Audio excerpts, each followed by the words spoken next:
I'm not mad at you. Show your face. I'm not mad at you. It's okay. We don't change our plates every morning, just so you know. It'll be the same plate when you come talk to us later. That's fine. U.S. citizen, former. You want to come at us? You want to come at us? I say go get yourself some lunch, big boy. Go ahead. Out of the car. Get out of the car. Get out of the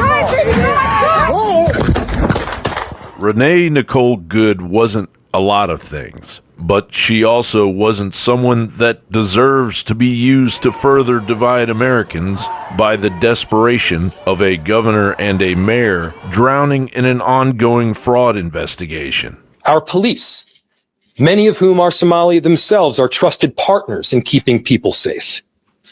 They will not collaborate with any federal agency around doing immigration enforcement work. They will not cooperate with ICE agents. Minneapolis will continue to be a safe haven for undocumented immigrants. In Minneapolis, we have your back. You will be protected and respected by our city employees, regardless of your immigration status. I have a message for ICE. To ICE, get the out of Minneapolis. Minnesotans, don't take the bait. Do not take the bait. Do not allow them to deploy federal troops into here. Do not allow them to invoke the Insurrection Act. Do not allow them to declare martial law. She also doesn't deserve to be used by the Mockingbird media as gasoline to be thrown on a fire. As the vehicle passes, you can see the dark-colored SUV driven by Renee Nicole Good. That's on the right there in the back. The surveillance video taken by a home nearby. Agents can be seen milling about near the vehicle, then converging on it. And then you see right there the SUV begins to move, and that's when the shots are fired. There's not the slightest doubt in your mind, having viewed it, that the victim, you still believe that she deliberately tried to round him despite seeing this video. Look, I don't know what is in a person's heart or in a person's head, and obviously we're not going to get the chance to ask this woman what was going on. What I am certain of is that she violated the law. If people want to say that we should have a legitimate debate about, you know, what was she really doing, right? Was she panicking when she drove into this officer, or was she actually trying to ram him? That's a reasonable conversation. What's not reasonable is for so many of you to plaster all over the media that this was an innocent woman and that the ICE agent committed murder, which is what many of you have said explicitly and some of you have said implicitly. She also wasn't at the wrong place at the wrong time. And she wasn't merely a legal observer. She was an anti-ICE radical and apparently knew exactly what she was doing. They clearly wanted her out of there because she was the main car leading the protest, is my understanding. I talked to another guy who was driving behind her, but she was very successful in blocking traffic. She was doing what she was set out to do, and so they wanted to get her the hell out of there. Yeah. So it looked like she was impeding ICE vehicles. Definitely, yeah. Okay. That was her goal. Did you guys know that she had enrolled her kid in a charter school in Minneapolis that was training parents to fight ICE? Because she absolutely did. The New York Post has an article out where they dug into this Southside Family Charter School a little bit. Apparently this school is where Renee Good, who was fairly new to Minneapolis, was introduced to ICE protesting in the first place. Oddly enough, this school sounds way worse than a Leering Center. It was opened in 1972 to have an unabashed focus on social justice education. No, really, this is straight from their website. We integrate social justice into every grade level, telling the stories of the people, not the people in power, and helping students understand history and their role in making the world a better place. A gym teacher who retired last month said that current events like George Floyd were a regular part of the curriculum. This is for little kids. So the article goes on to say that it was through her involvement with the community at Southside Family Charter School that Renee Good got involved with ICE Watch, a group dedicated to disrupting ICE. And clearly her wife knew as well. You want to come at us? I say go get yourself some lunch, big boy. Go ahead. So as the left continues down this path, it appears that Renee Good will only be the first of many. John Bound reporting for InfoWars. Indeed, yes, the first of many she will be. I think he's right about that. Unfortunately, who knows what's going to happen next. But yeah, they're trying to get their civil war going, aren't they?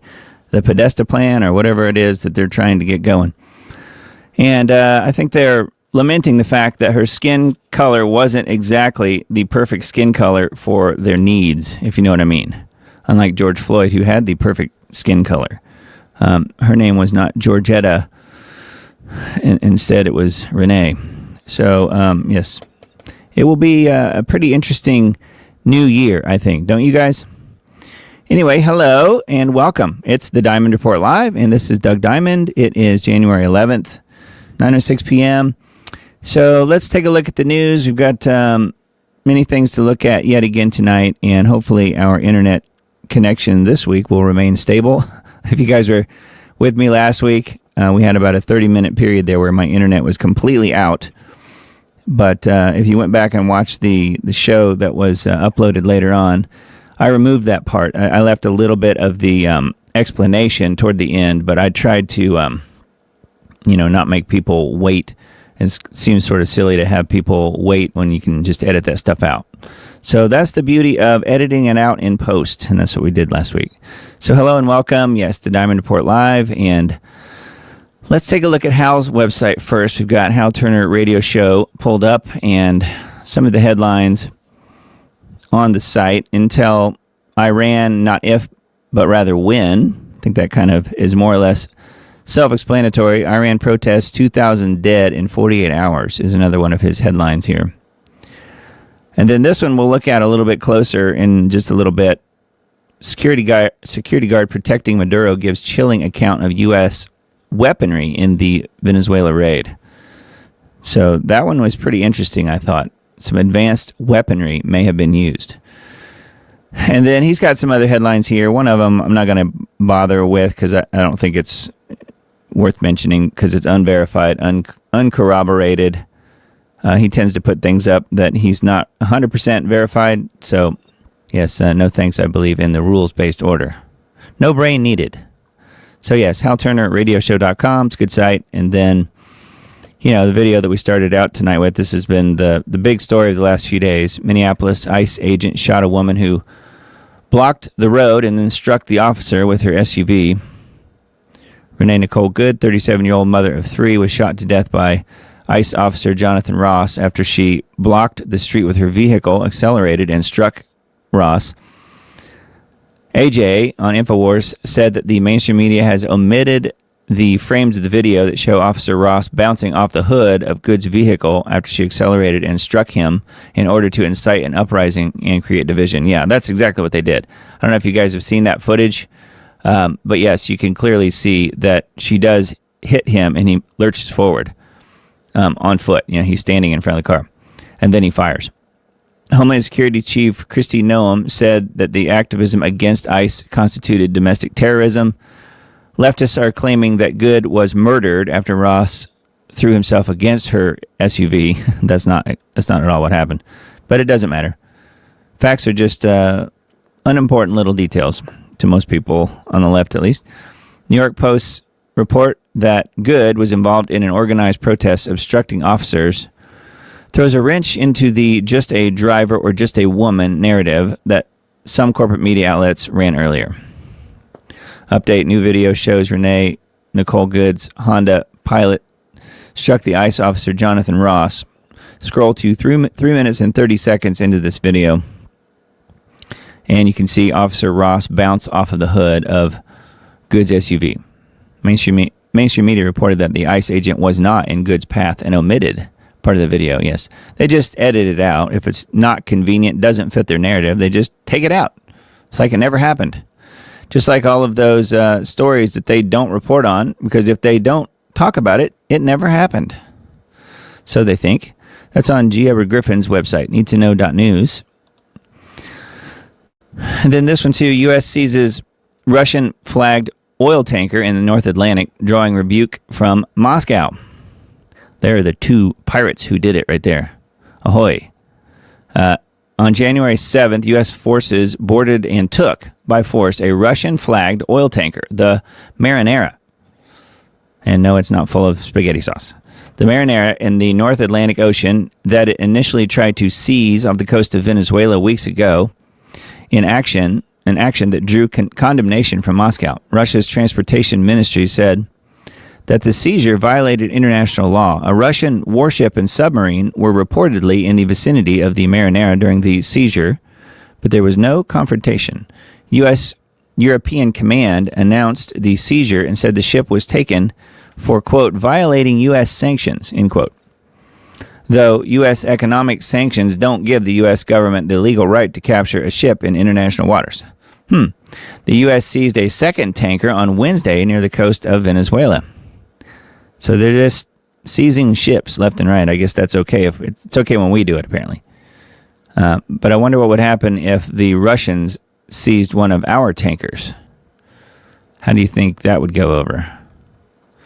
My guess is not very well. Anyway, there's a little bit more information on this particular article on needtoknow.news. Why insulting Brigitte Macron online can mean prison time in France. Because she is a man, after all. I think it's been proven once and for all. A French court found 10 people guilty of cyberbullying. France's First Lady, Brigitte Macron, cyberbullying. I got accused of that one time. I got a strike on my YouTube channel, the Diamond Disc YouTube channel, which is now back in action. Resurrected from the dead, as it were, a few months ago. Cyberbullying Hillary Rodham Clinton. That was my accusation. How do you feel about that? Anyway, it says the defendant's crime was falsely claiming on X that the First Lady was born male and characterizing her relationship with French President Emmanuel Macron as pedophilic. That's been 100% proven. But the facts don't matter, again. The French president met his wife when he was about 16 years old. It was actually 14 years old. And she was a 39-year-old drama teacher at his high school. Yes, that's right. Pretending to be a woman. The French Constitution holds that any citizen may therefore speak, write, and publish freely, but then removes the right by adding what is tantamount to the abuse of this liberty is in the cases determined by law. Brigitte Macron has yet to present DNA evidence. And she never will, because she can't, because that would prove she's a liar. Plain and simple. No, in fact, what they do is they go after some little detail, and Candace Owens breaks this down many times over her different broadcasts. They go over some little factoid, some little detail that somebody gets wrong. Like, this is not necessarily true, but just like if you got someone's eye color wrong, for example, they would zero in on that and try and prove how that means everything you say is wrong. Instead of, the simple fact that she can't prove that she is actually a woman. So yes, I'm just glad I am not sitting in France right about now. So they would be knocking down my door most likely. Anyway, yes, I'm actually in the middle of watching the Becoming Brigitte series of Candace's. I don't know if you guys have seen that. I had seen maybe the introduction and or the first episode months ago when she put it out. And I'm up to about, I think, the 5th episode at this point. I'm not sure how many there are, but it's very, very interesting. Let's just say that she has, at least to me, proven that everything she's saying about Brigitte Macron is exactly right, that she was a man. My dog even agreed. I don't know if you heard her. Okay, and then needtoknow.news, another article here, Israel's links to the seizure of Maduro in Venezuela and division of resources. Various commentators point out Israel's link to the capture of Maduro from Venezuela. Zionist billionaire Paul Singer, more on him in just a minute, bought Citgo Oil Company and stands to make profits from Venezuela's oil supply. Max Blumenthal revealed that it will take years to rebuild Venezuela's oil infrastructure.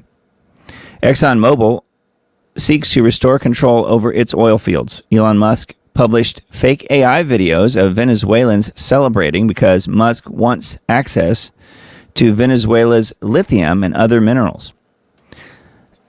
Israeli Prime Minister Netanyahu has connected Venezuela to Iran and Hezbollah. Of course, we've mentioned that before.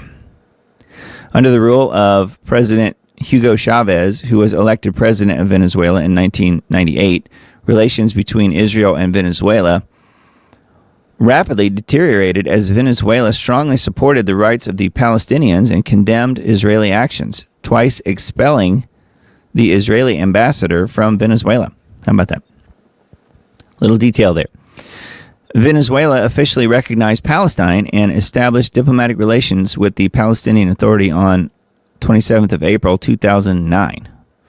Then here's a video by James Lee, who you may have heard of. We've mentioned him before on this show.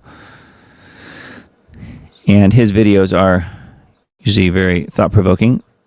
Several videos embedded here in this article on needtoknow.news. And then we've got another one here. Viral story about Somali daycare fraud could be linked to Israel's plan to relocate the Palestinians. We mentioned this last week, and I think it's an important one, but again, are we really that surprised?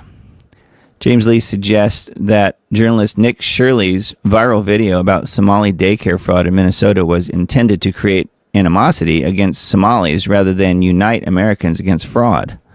The timing of the video is curious as it came out just as Israel was the first country to recognize Somaliland as an independent country. In exchange, Israel gains a strategic military base and the possibility of relocating Palestinian people to the region, which on the surface it sort of seems like that's the obvious thing they would want. They've basically created another Gaza right here and given it a different name, and they're going to export those remaining Palestinians, Gazans, over to this area to get them out of Gaza so they can rebuild it. And that, of course, is just the fraction of the people who are left after they've nearly killed most of them all, over the last few years. So anyway, there is more info here. Again, a James Lee video talking about the whole Somaliland and the Somali daycare thing. Pretty interesting. All right, and then one more from needtoknow.news.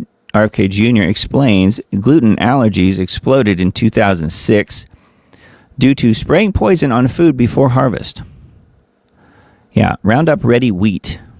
That's what this little picture here is. The 2006 Monsanto advised farmers to spray its Roundup Ready pesticide with the active ingredient glyphosate on wheat so that it would act as a desiccant to dry it out and prevent mold. RFK Jr. said, and it was so popular that at about 85% of the Roundup that had been used in history had been used since 2006. 85% of it that has been used in history. Wow. A large part of that is as a desiccant. And what that means is that for the first time, they're spraying it right on food at harvest. Yeah, that's something that I learned about several years ago, back when we had several different guests on Lost Arts Radio, a show that I was producing way back when. And there was some really good ones that we did on the whole deal with Roundup, but in particular glyphosate, which is really the same thing, but there's lots of really good information about this. It says definition of a poison, a substance that causes injury, illness, or death, especially by chemical means. So yeah, I didn't know though that gluten allergies have really gone up since 2006. So that's due in large part, I guess, apparently due to this Roundup Ready that has been used so much. So anyway, there you go. All right, and then we have a Liberty Beacon article here. Venezuela and the takedown of the global criminal network. He says here, this editor of this article, some tweets are worth digesting on their own. This one has been doing the rounds. While we wait for verification of various aspects of this tweet, we have heard a similar story from other sources. All right, and it says, we believe the major substance of military incursions into countries such as Venezuela have long taken place. Read the broad descriptions below, and it's easy to appreciate the enormity of the takedown of different aspects of the cabal operations. When we say cabal, we mean, for example, Venezuela's oil reserves being locked into Rockefeller activities and or the CCP. Perhaps ditto for its considerable silver deposits. For those bleating about international law, and there are many out there, we invite readers to listen to the 3-minute video introduction from January 7th this year by John Michael Chambers, who explains in general military terms what is going down and what has been going down for at least 8 or 9 years already. We believe some key phrases. It is a coordinated, multi-year military operation executed under sealed indictments and international wartime jurisdiction. Precision strikes on integrated, high-level criminal targets across continents. Multiple countries are involved. Military tribunals bypass corrupted civil courts. Financial freezes are in place. Evidence chains are locked and mirrored. It says this is about containment, isolation, and extraction. Public exposure comes last. You can only remove the criminals if you have stabilized the system first, so that chaos does not ensue. It is about control. For more than 20 years, Venezuela has been identified as a central operating hub for intelligence, criminal, and political operations spanning multiple continents. These operations trace back through the U.S. administrations from George H.W. Bush through Barack Obama and involve the CIA, foreign governments, and international cabal mafia. It talks about gateway for narcotics and human trafficking, of course. Colombia's cocaine production and so forth, as well as talking about fentanyl. At the same time, Venezuela became a focal point for global election systems. Smartmatic, founded in Venezuela, expanded internationally and later connected with Dominion voting through shared technologies, personnel, and operational pathways. These systems were deployed across dozens of countries, operations tied to Cuba, Serbia, and U.S.-based facilities in Colorado. Kind of brings one to mind a lady named Tina Peters, who happened to be also in Colorado. So I don't think that's an accident. Anyway, there's more here on this story, and I just wanted to bring that up because this is kind of a multi-part. I found several articles about this. I first heard about this from Hal on his nightly radio show. Security guard protecting Maduro gives chilling account of U.S. weaponry in Venezuela raid. So I thought this was really interesting, and see what you guys think. It says this account of the U.S. raid to capture Maduro, provided by a Venezuelan security guard loyal to Maduro, is absolutely chilling and explains a lot about why the tone across Latin America has suddenly changed. Security guard says, on the day of the operation, we didn't hear anything coming. We were on guard, but suddenly all our radar systems shut down without any explanation. The next thing we saw were drones, a lot of drones, flying over our positions. We didn't know how to react.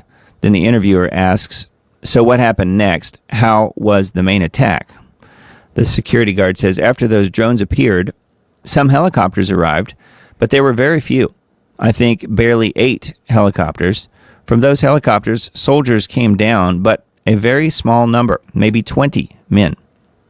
But those men were technologically very advanced. They didn't look like anything we fought against before. And then the interviewer asks, and then the battle began? ? Security guard says, yes, but it was a massacre. We had hundreds, but we had no chance. They were shooting with such precision and speed, it seemed like each soldier was firing 300 rounds per minute. We couldn't do anything. The interviewer asks, and your weapons, didn't they help? Security guard says, no help at all, because it wasn't just the weapons. At one point, they launched something. I don't know how to describe it. It was like a very intense sound wave. Suddenly, I felt like my head was exploding from the inside. We all started bleeding from the nose. Some were vomiting blood. We fell to the ground, unable to move. The interviewer says, and your comrades, did they manage to resist? The security guard says, no, not at all. Those 20 men, meaning the Americans, without a single casualty, killed hundreds of us. See, last week I reported on the show that the only number I could find was a total of 40 people were killed, and none of those Americans. But this person is saying hundreds of them were killed. We had no way to compete with their technology, with their weapons. I swear I've never seen anything like it. We couldn't even stand up after the sonic weapon or whatever that was. So do you think the rest of the region should think twice about confronting the Americans, was the question here. Security guard says, without a doubt, I'm sending a warning to anyone who thinks they can fight the United States. They have no idea what they're capable of. After what I saw, I never want to be on the other side of that again. They're not to be messed with. So that's interesting, isn't it? It sounds like a little bit of a propaganda thing there. So I don't know whether to believe this or not. There's a little bit more here. But first I thought, well, there's probably nothing to it just based on those last couple lines. It almost sounds like, oh, well, it could be false information or we know they have that sort of technology. Perhaps that was used, but maybe it was embellished to make it sound like the U.S. is somehow tougher than it actually is. But, I don't really have any doubt that he's probably right about what he's talking about here. So I did find a few more articles about this. Here's a Gateway Pundit article. Must watch. Peter Doocy shows footage of himself being hit by a similar sonic weapon recounted by a Venezuelan soldier during the Maduro capture. So you can see here, it's not just Hal that picked up this story. There are others, Gateway Pundit and other outlets who have picked this story up. And then you guys probably know who Peter Doocy is from Fox News.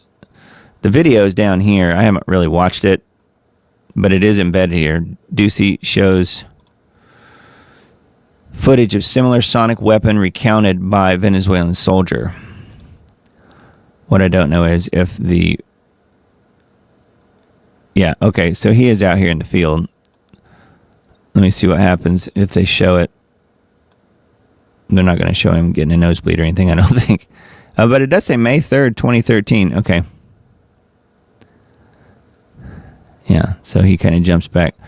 Doocy replayed footage of himself from 2013 at Quantico, being hit with a weapon that felt really hot. So, we know that those sorts of things exist. We've talked about them on this show before. And I just wanted to mention, though, that there are others talking about the story. So I do think there's probably something to it.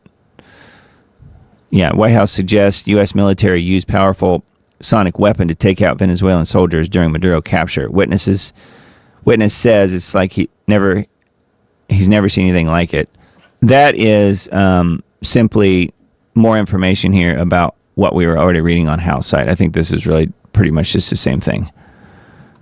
Looks like pretty much verbatim between the interviewer and the military person. So I think I've got another tab here, one of them, on X, where we've got some more information. But I just thought that was kind of interesting that the true story and the greater impact of it may be coming out. And it turns out that it probably wasn't just 40 people who were killed. It was probably hundreds, if this guy's right. And supposedly he was there, although I don't know how he lived through it. So it does make one wonder for sure. Venezuela gives the U.S.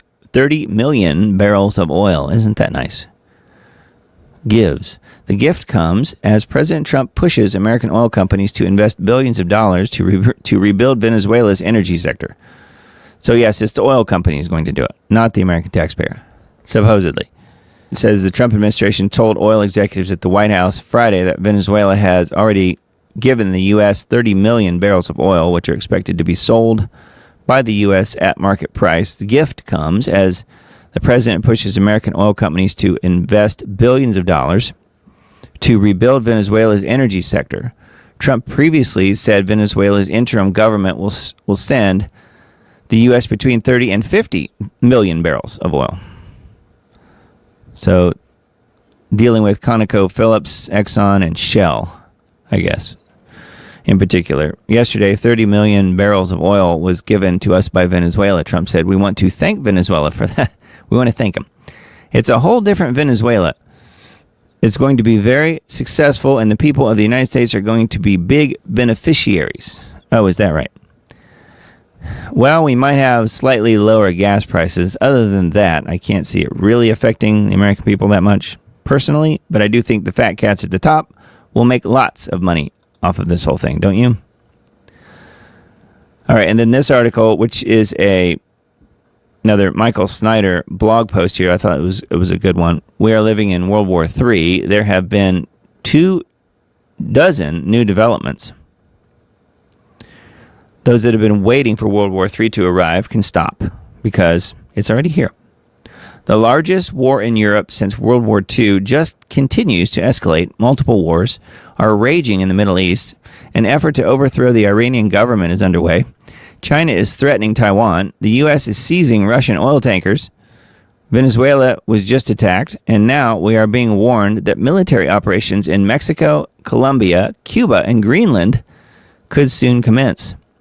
As I mentioned the other day, this is Michael Snyder talking here, over half of the nations on the entire planet are either engaged in military conflict or are funding military conflict. A time of global war is upon us, and so many war rumors are flying around that I could not possibly keep up with them all. But I certainly will do my best to keep my readers informed following our 24 of the latest developments. So that is of the posting of this yesterday. So here's what they are. It appears that, and this is number one, it appears that Iranian protesters are being gunned down on a widespread basis now. One Iranian doctor told Time magazine, I guess, that 6 hospitals in Tehran have recorded a total of at least 217 protester deaths. Wow. And then it goes into some information about that story. 217 protester deaths in Iran. Protesters, this is number 2. Protesters aren't just being gunned down in Tehran. According to the NCRI, at least 10 young people were just shot by government security forces in Fardis. Fardis. Fardis. And I'm looking to see where that even is. I guess that's also in Iran. Yeah. Yep. Also mentioning Tehran there. Number 3, internet access for the general population in Iran has been completely cut off. Number 4, one expert is telling us that the primary reason why the Iranian government shut down the internet was because they intended to use violence against the protesters. Number 5, the protesters in Iran are not backing down. In fact, it is being reported that important buildings are being set on fire in multiple cities. I think we said last week that it sounds like a kind of like a coup d'etat, color revolution sort of thing that the CIA does. I don't know if the CIA is involved, but it wouldn't surprise me one bit, like they have been in other countries. Number 6, apparently even billboards of Ayatollah Khomeini are even being set on fire. Number 7, initially U.S. officials didn't seem to believe that the protesters had a chance of overthrowing the regime, but now that assessment appears to be changing.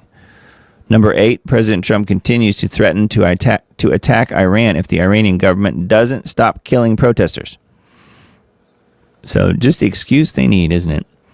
Number 9, Iranian Foreign Minister Abbas says that Iran is ready for war with both the United States and Israel. Number 10, the Russians just hit the Ukrainian city of Lviv with warheads from an Oreshnik missile. Yeah, I did see the footage of that. It looks like lightning strikes, and we saw that probably pretty close to a year ago when they demonstrated what the Oreshnik system can do. And they have just used that against the city of Lviv in Ukraine. Says Vladimir Putin unleashed his sinister nuclear-capable 8,000-mile-per-hour Oreshnik missile in a strike on the outskirts of Ukrainian city Lviv, Russia confirmed. The menacing attack close to NATO and EU territory was aimed at Europe's largest underground gas storage facility, it is believed.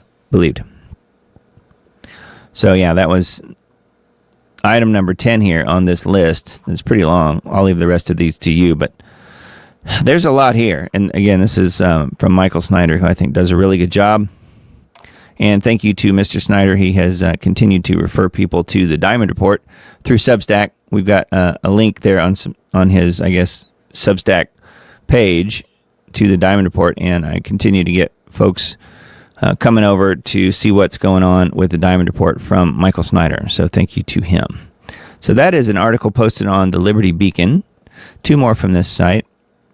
I thought this one was interesting. Monsanto sues the CV19 VAXX manufacturers alleging copyright infringement. What, did they write a song or something? Bayer Monsanto wants its cut of the kill shot spike protein profits. You could not make this stuff up. Yeah, Monsanto sues CV19 VAXX manufacturers alleging copyright infringement. Somewhere this just feels like an outing, as in hideous publicity, the kind that joins some dots for people out there in the population. Check out Dr. Nicholas Hulscher's byline from Zyklon B to glyphosate to mRNA, as well as the first line of his article, which we put in red. Yes, it's absurd. Popcorn time, guys. A gruesome spotlight just got cast on Bayer Monsanto and the entire pharma enterprise. So yes, they're suing the CV19 vax manufacturers, apparently. In a development that perfectly captures the absurdity of the COVID era, Bayer Monsanto has filed federal lawsuits against Pfizer, BioNTech, Moderna, and Johnson & Johnson. Allegedly, they unlawfully used Monsanto-developed mRNA technology to manufacture CV19 VAXXs. The very injections that have resulted in mass deaths are now the subject of high-stakes patent litigation over gene engineering methods originally developed for genetically modified crops in the 1980s. How about that?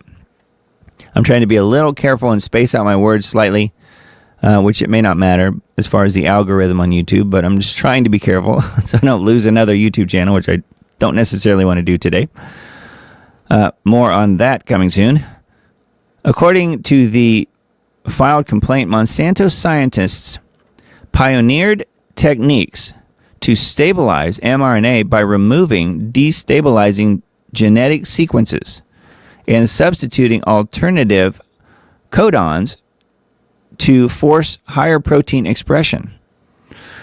Methods the lawsuit alleges were essential to making the COVID spike protein usable as a vax antigen. Pfizer and BioNTech are accused of redesigning the SARS-CoV-2 spike gene using this patented approach, stripping out roughly 100 destabilized sequences to ensure the mRNA would not degrade before producing large amounts of spike protein. So it looks to me like Bayer Monsanto wants credit for all the millions and millions and millions of deaths worldwide from the product that apparently they helped develop. So there you go. Shouldn't they be included in all the lawsuits too then? Sounds to me like they should. So there's quite a bit more here on this article, including some screenshots of the actual plaintiff's complaint for patent infringement. So there you go. If you took a CV19 jab, you are now a copyrighted product. Isn't that nice? All right, and then another big news thing that came out this week. RFK Jr. flips the food pyramid. Did you know about this? It's about time. U.S. Health Secretary RFK Jr. today, this was on the 8th, so what was that, Thursday, unveiled new dietary guidelines for Americans. The new U.S. food pyramid, you guys remember that, probably from your childhood or, when you were kids or maybe high school or I don't know when, but says the new U.S. food pyramid puts protein, dairy, healthy fats, vegetables, and fruit at the top with grains at the bottom. Not at the top. RFK Jr. today unveiled new dietary guidelines. The new food pyramid is inverted. He calls the changes the most significant reset of federal nutrition policy in history. You can see it here. Protein, dairy, and healthy fats, fruits and vegetables at the top, which means you should get the most of those things. And then you can see as it goes down the list here, really fruits and vegetables, nuts, those types of things are about midway down. Whole grains at the bottom. So this is apparently available on realfood.gov if you want the full quality image here. The guidelines effective through 2030 will become the default for what's served to school children, the military, veterans, and the elderly and low-income families that participate in federal programs like WIC and Head Start. It should be the same for everybody, don't you think? Inverted food pyramid. Pretty interesting that it is a pyramid, isn't it? And now it's inverted. Federal policy promoted and subsidized highly processed foods and refined carbohydrates and turned a blind eye to the disastrous consequences. Today, the lies stop. The food pyramid was upside down before. We just righted it.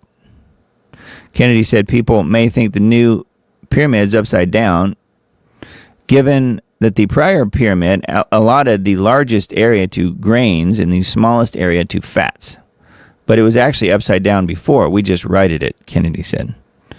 So, way to go, RFK Jr. I think that's a big one. New guidelines directly addresses ultra-processed foods and added sugars. So there you go. More information on the Liberty Beacon on this article. And again, if you're not a Substack subscriber to the Diamond Report, please sign up. It's totally free, and you will get an email probably on Tuesday when I send these out that will have a list of all of these articles, have a link back to all of these articles I talk about tonight. And indeed every week. All right, we have 3 headlines here on technocracy.news. Farmland shock. Georgia grower drops 3,000 acres, warns of unplanted ground in 2026. There is a catastrophic collapse of American agriculture coming in 26-27. Say adios to generational farmers. It says wave 2, the fields of growing weeds instead of nutritious crops. Banks are expecting record bankruptcies. Remaining farmers are cutting back acreage to try to survive. Monopolies, government meddling, and the United Nations, as well as globalization, all play a part. But collectively, they are killing the goose that laid the golden egg in the first place, the American farmer. So that is the top most recent article on technocracy.news. Indefensible debanking soars to record high in the UK. The UK is tearing itself into shreds. The banks are now the judge, jury, and executioner, closing accounts without notifying the account holder of the reasons. There is no appeal. This is the most egregious, draconian, and mean-spirited form of censorship. And it could scar you for life as your name is reported to other banks. Sounds like the beast system, doesn't it? Meanwhile, the banks hide behind the excuse of, quote, fighting crime. It sounds like the beast system being rolled out in the UK. And who's the leader of the UK? I ask. That would be KC3. Yes. His Majesty, as some people call him. So that is the second article here on technocracy.news. Then this one, scientists create strain of bird flu that has 100% death rate in mammals. So that is lovely. Just lovely. Do these genetic scientists have a death wish for the human species, or are they just plain stupid? I think it's probably the former thing, not the latter, don't you? This study confirms lab-made hybrid H5N1 strain invades immune cells, replicates in human blood, spreads to the brain, and kills every mammal tested. Didn't we get enough of gain-of-function research with SARS-CoV-2? And then this person who wrote this says, as I have written, the only way to stop these nutcakes is to take away their key cards and their containment suits, immediately escort them out of their laboratories, permanently ban them from any other scientific research for life, and then raise the buildings to the ground. That's true, but that's not going to happen because they are the people that the globalists want in charge of things. These sorts of scientists are the people that are the ones helping to carry out their technocracy, which I know this author knows that. But anyway, that is the 3 main new articles here on technocracy.news, which is a good site. And then Revolver articles, just a few links that I came across. Thought this one was kind of interesting and not that surprising in a way. It says bombshell, Minnesota Governor Tim Walz is, Tampon Tim as I call him, and many other people, is set to resign within the next week. Now, I had not heard that he was going to resign before today when I saw this, but I did hear he wasn't going to run again. But this is saying that he's set to resign within the next week, according to multiple reports from within the Walz campaign. This comes after he was referred for a criminal indictment over massive Somali fraud within the state. So let's hope that is indeed what happens. Yes, the hoodie of the Quality Leering Center, 1-800-FRAUD. Yeah, there are some really funny AI videos with this whole Somali and Tim Walz thing. Because all you can do at this point really is laugh, because it's so bad. It's just so unbelievably bad. But no one's really surprised either. All right, and then this one, GoFundMe page for activist Renee Good has been paused. This comes after the new viral video of her committing crimes against ICE officers. So someone started, I don't know if it's an official GoFundMe, that sometimes it's not official. People just start up GoFundMe campaigns when a big story hits like that and just start, raking in money, and they're not necessarily connected to anyone that's actually in the story. That does happen. So this one was paused, and it looks to me like, with this screenshot, $1.5 million had already been raised. Wow. Support for Renee Good's widow and family, which she does have a couple of kids. I guess that's her a little younger. And then, yes, you live, you leer. And then another AI picture here. And there's her with George Floyd. So, anyway, there's some crazy memes out there for sure. But that is a post that I found. I thought it was interesting that the GoFundMe... GoFundMe is not necessarily known for its good decisions. Let's put it that way. And it is interesting that they've decided to shut this one down, according to this person that posted this anyway. Who knows? All right, and then this one on Zero Hedge. Even Google's founders have had enough of California and are saying adios. Google founders Larry Page and Sergey Brin quietly began unwinding portions of their financial empires in California in the days leading up to Christmas, according to corporate filings reviewed by NYT, New York Times, as progressive lawmakers considered a proposed billionaire wealth tax. Billionaire wealth tax. This development confirms our earlier note that California is on an accelerated path towards self-destruction. Of course they are. They have been for many decades. Here are the new details from New York Times report that further confirms our previous reporting. So here's what they're saying here as far as some of the decisions that they have moved forward with, apparently. In the 10 days before Christmas, an entity connected to Sergey Brin, 52, terminated or moved 15 California limited liability companies that oversees some of his business interests and investments out of the state, according to documents seen by the New York Times. 7 of the companies, including those that appear to manage one of Mr. Brin's super yachts, and his interest in a private air terminal at San Jose's International Airport, were converted into Nevada entities. Sergey Brin is joining Mr. Page, again, this guy, Larry Page, is in reducing his California presence. More than 45 California LLCs associated with Mr. Page filed documents last month to either become inactive or move out of the state, according to state records. A trust with ties to Mr. Page also purchased a $71.9 million mansion in Miami's Coconut Grove neighborhood. So, some connections to Florida here. Another entity jointly managed by both of them moved out of Cali to Nevada on Christmas Eve. So they are making their move, it looks like. At least the 2 of them are. A couple of Google execs. So pretty interesting. That's on Zero Hedge. And then this one, Revolver News article I found. New info surrounding the real Renee Good changes everything. Does it really? Not for me, I don't think. Our media loves a story like the Renee Good one. They can't wait to get there and strip away context. I'm surprised they didn't try and fool everybody by changing her skin color, like photoshopping it or something, because it would have been so much better had she not been white. You know what I mean? I know you know what I mean. Could you imagine, though, how much more furious and just absolutely insane people would be about this if she would have been black or some other color and not white?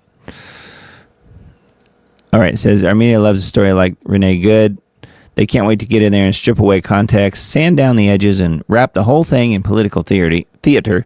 And this way, they can sell the public a story that never actually happened. CNN's headline tells you everything you need to know about how this case is being framed. A mother of three, a poet, a singer, and a gentle soul shot and killed by ICE. This ridiculous CNN slop reads like a Hallmark tragedy, not a factual account of a radical activist who deliberately put herself in the path of federal agents and then tried to run one over with her 5,000-pound car. Yeah, so anyway, yes, poetry. And she was so gentle. And a singer. What CNN and the rest of the legacy media are refusing to tell readers is that Good was not some poetic random bystander. She was not in the wrong place at the wrong time. She was a trained, committed anti-ICE activist who belonged to a group dedicated to tracking, disrupting, and interfering with ICE operations. She hated ICE. She followed them. And on that day, she used her car as a weapon. And then here's the video, which we've all seen. So anyway, more here. Not really a surprise, but that is on Revolver. And yes, some of the new angles that people have found and published of the video definitely says a lot. Yeah, and then because we saw that at the beginning of the show tonight, so hopefully you guys didn't miss that. Here's the damning email that confirms that the CIA overthrew the U.S. government in 2020. I think we all kind of already knew that, but this is tying it directly to the CIA, overthrowing the U.S. government in 2020. In the final weeks of the 2020 presidential election, Bumbling Joe was struggling. He was unpopular, uninspiring, and clearly not firing on all cylinders. Then the Hunter Biden laptop from hell made an appearance, and suddenly the election was at real risk of slipping out of his shaky hands. The laptop wasn't rumor or speculation. It was real and verifiable, and it contained information that any sane voter would want to know about before casting a ballot for the president. But the deep state wagons started circling right away. Americans were immediately told not to trust their lying eyes. The story was dismissed as Russian disinfo. Social media platforms shut it down almost instantly. Newsrooms buried it. And anyone who questioned the narrative was branded a secret Russian agent. Fast forward to today, the situation is completely unique. These days, fewer Americans are playing the game where we all pretended the 2020 election was the fairest in history, quote unquote, and even fewer Americans believe the laptop was fake. All the 2020 stuff that once had to be whispered can now be said out loud, and people are screaming from the rooftops. We now know that it is not just the American people who were lied to, but how flagrantly it all went down. The now infamous letter signed by 51 former intelligence officers, known these days as the spies who lied, didn't start organically. In other words, this wasn't some good faith warning to the public by high-ranking bigwigs who cared deeply about the truth. It was actually coordinated political intervention. These high-ranking current and former officials, intelligence officials, many with deep ties to the CIA, used their credibility to create a completely false narrative at the exact moment it could do the most damage to Donald Trump and save Joe Biden's campaign. It was all hands on deck moment, and it was all a lie. So this goes into how it's all tied to the CIA. Here's the email. The damning email obtained by King Solomon through the Freedom of Information Act, FOIA, confirms the CIA conspired and succeeded to overthrow the U.S. government on November 3rd, 2020. In a stunning exchange, CIA Director Mike Morrell turns to fellow director John Brennan, who some people are saying is actually still covertly running the agency. He turns to fellow director John Brennan and asks if he would join in toppling the United States government during the November 3rd, 2020 election. Brennan not only agrees, but also expresses his gratitude. CIA Mike Morrell, quote, "Can I add your name to this list? We will be adding Leon Panetta, Sue Gordon, Je Johnson, George, Lisa Monaco, and Mike Rogers, and working on adding Dan Coates, Mike Rogers, and Tom Bossert, and lots of other IC career folk, I guess intelligence community, career folk. Trying to give the incapacitated vegetable, particularly during the debate on Thursday, a talking point to push back on Trump on this issue. CIA John Brennan. Okay, Michael, add my name to the list. Good initiative. Thanks for asking me to sign on. It wasn't just 51 former intelligence officials who were involved. The CIA itself was actively involved, as well as its director, Gina Haspel, approved it. So there you go. And there's more here, including the 51 intel officials who overthrew the U.S. government named here. 1 through 51. Very interesting. Some names on it you've undoubtedly heard of. So I don't know if this goes anywhere. My guess is probably not. If it's in Pam Bondi's or Kash Patel's sphere of influence. But my guess is it will go nowhere. However, the information's there. Someone needs to be arrested. 51 people here. They should all be raided in the early morning hours. But they won't be. Anyway, I just wanted to mention that. That's a Revolver article. And then there's been a lot of talk about Greenland lately. Greenland. I always think of Princess Bride when he talks about being unemployed in Greenland. Former MI6 chief says Trump should be given control of Greenland in the interests of European security. A former MI6 chief has expressed support for Trump as he believes the U.S. president obtaining control of Greenland is in the interests of European security. Sir Richard Dearlove, the ex-head of Britain's intelligence agency, MI6, said that there was a strong argument for the U.S. to have Greenland in a bid to deter Chinese threats. The 80-year-old has urged Denmark to lease the territory to the Americans for 100 years in a bid to strengthen security in Europe. It comes shortly after Venezuelan President Maduro was captured by U.S. Special Forces. He's facing drug trafficking charges in New York as top Venezuelan officials are accused of working with international drug trafficking rings to siphon drugs into the U.S. Meanwhile, Keir Starmer did not have the right to claim Greenland before adding its future should be decided by the island in Denmark. So that's interesting. Sir Richard told Talk TV on Friday, there's a strong argument for reinforcing Europe's security by putting a much greater representation of American forces, which are the only ones that can effectively cope up in Greenland. Now, I would have thought what's possible for Denmark and the U.S. to make some agreement. Why the H don't the Danes lease them Greenland for 100 years? So that's a good point, and I think what's come up for a lot of people here, and this is, again, something Hal Turner has talked about on his radio show and on his website, and so full kudos to him, because this is new news to me, and probably is to you guys as well. And I thought this article was really good. Why is the U.S. focusing on Greenland of late? War, which, that's sort of obvious. We've all seen the maps, but turns out that may not be exactly right. And I wanted to go somewhere else with this as well. But check this out. Many people were surprised and perplexed when Trump mentioned making Greenland part of the United States based on geopolitical reality. It has to be this way, Hal is saying. A slew of people went to look at maps to see where Greenland is in relation to the U.S., and the maps were the Mercator projection maps for children and journalists, which is what we're seeing here. A Mercator projection map. Did you guys know about this? I've heard it called that before, but I didn't know there was any alternative.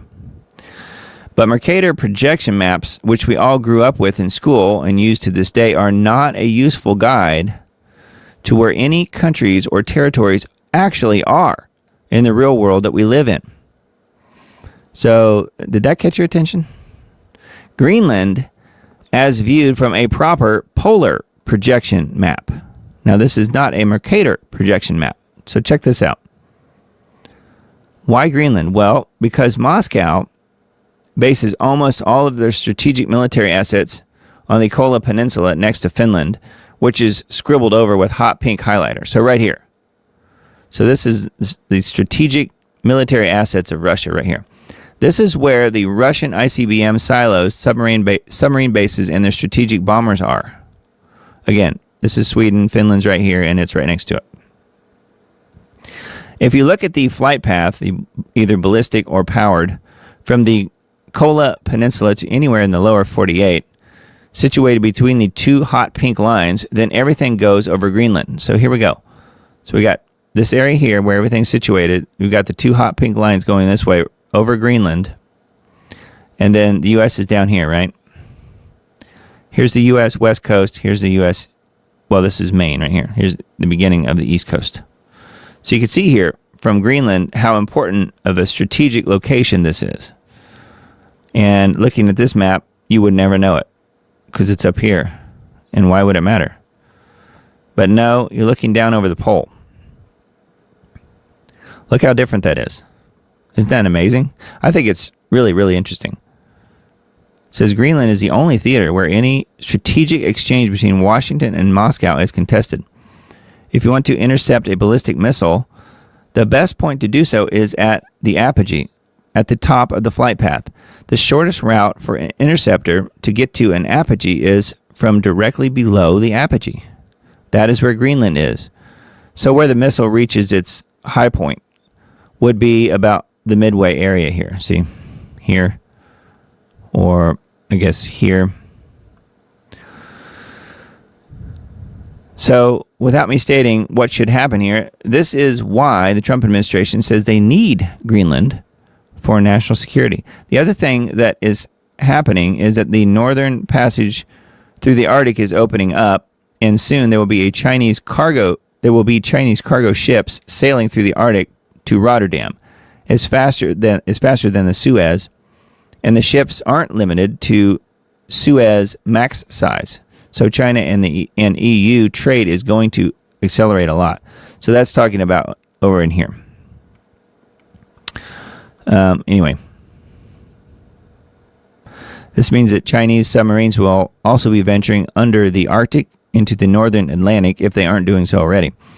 Hence, the northeast coast of Greenland serves not one but two critical strategic security objectives of U.S. national security. If this wasn't clear to you, please understand that the Mercator global map projection is for children and journalists only.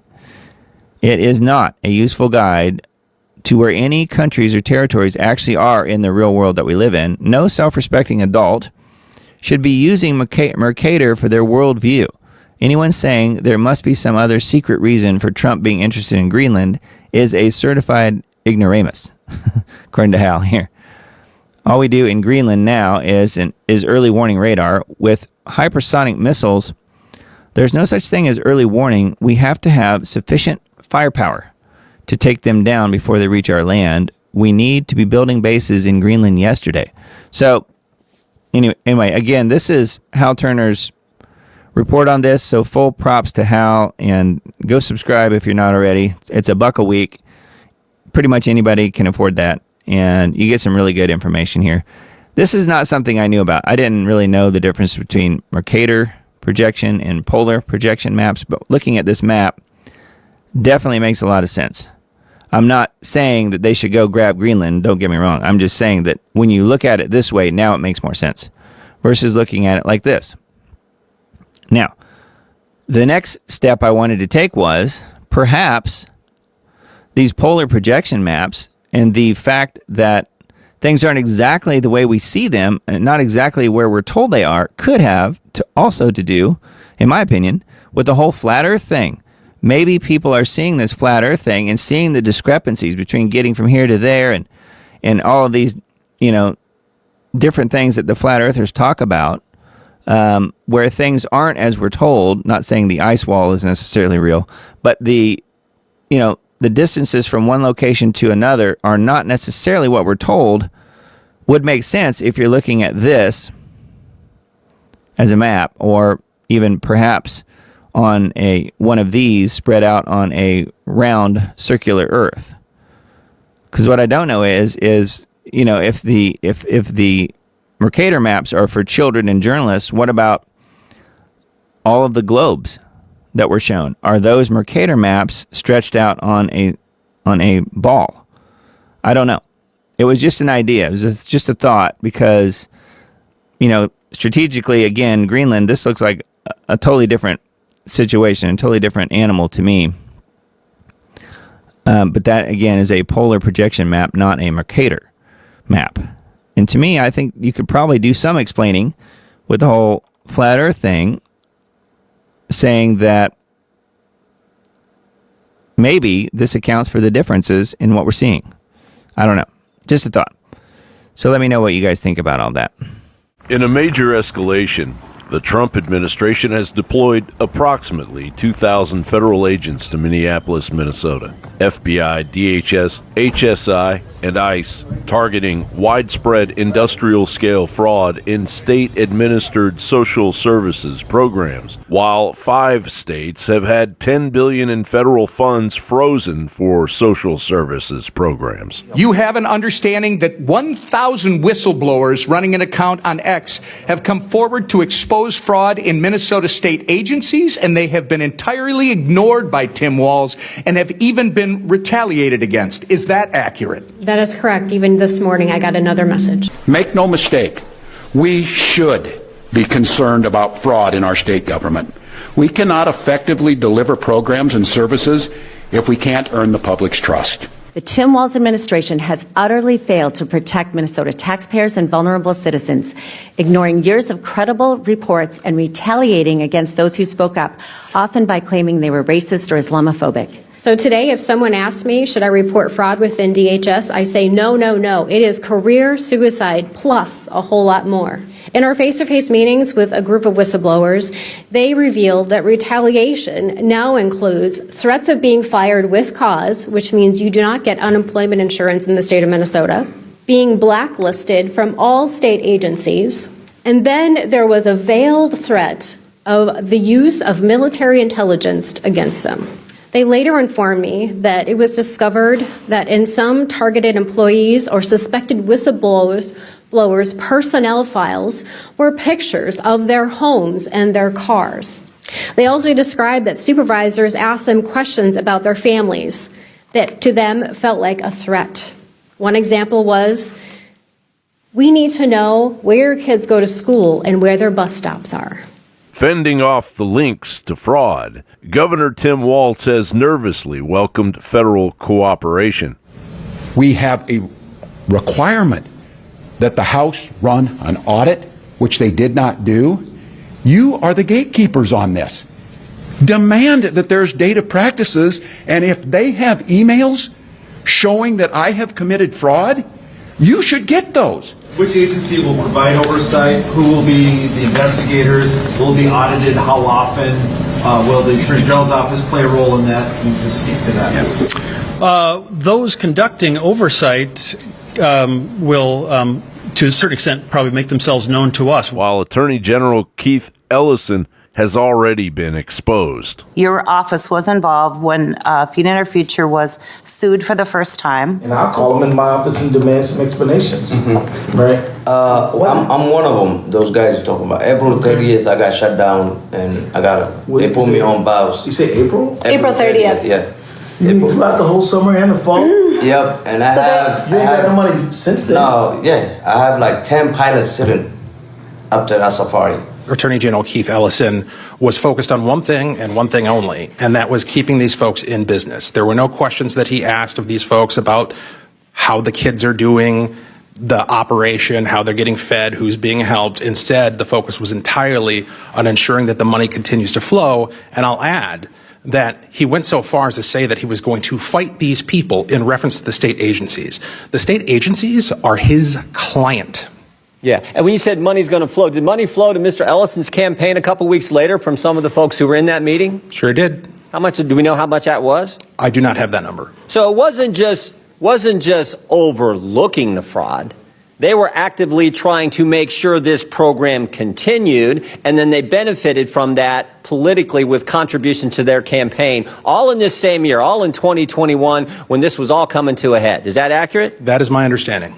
Meanwhile, America asks, why are we even paying taxes? The United States collects roughly $2.4 trillion annually in individual federal income taxes. Following long-needed investigations and reform, the real fraud numbers could exceed the taxpayers' contribution. Meanwhile, Somalia had billions in debt forgiven as it digs itself further into the pockets of the American taxpayer. The full scope of the problem is not just criminal fraud, but a culture of profiting from government programs in perpetuity, not as a safety net, but as an industry.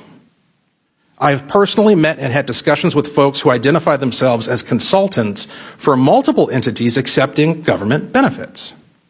They have made a career out of showing people how to leverage the gaps in government oversight to maximize benefit payments. Was there any threat of a lawsuit from the Somali community and folks affiliated with Feeding Our Future? Mr. Jordan, there was more than a threat. They actually did it. They did? And what was the alleged claim in that lawsuit? That they were victims of racial discrimination. Oh, they played the race card, huh? All this fraud going on, money going out, and they played the race card. The fraud hearings won't just be another wrist slapping for the D.C. Country Club. These thieves have finally awakened the sleeping giant. John Bound reporting for InfoWars. Yeah, how about that report? I thought that was a good one. Very interesting. Yes, John Bound does good work out there. You can find his stuff on band.video. He's also on Substack for anybody who is interested in his work. So yes, let's see here. Let's continue on with the next bit of news. But I thought that was pretty interesting about the different maps and stuff. I wanted to share that with you guys. And again, full props over to Hal. I thought he did a good explanation of that on his website here that we just went through. All right, Zero Hedge article. Trump ordered taking U.S. out of UN climate orgs, caps flood of corporate exits. President Trump put another dent in the environmental, social, and governance ESG movement, withdrawing the U.S. from the United Nations Framework Convention on Climate Change and 65 other international organizations dedicated to climate and social justice. So that's good news. Trump's orders caps a recent trend in which many corporations have also canceled their decades-long commitments to left-wing globalist and global alliances, undermining what had been a highly influential worldwide movement that once included the world's largest nations and companies.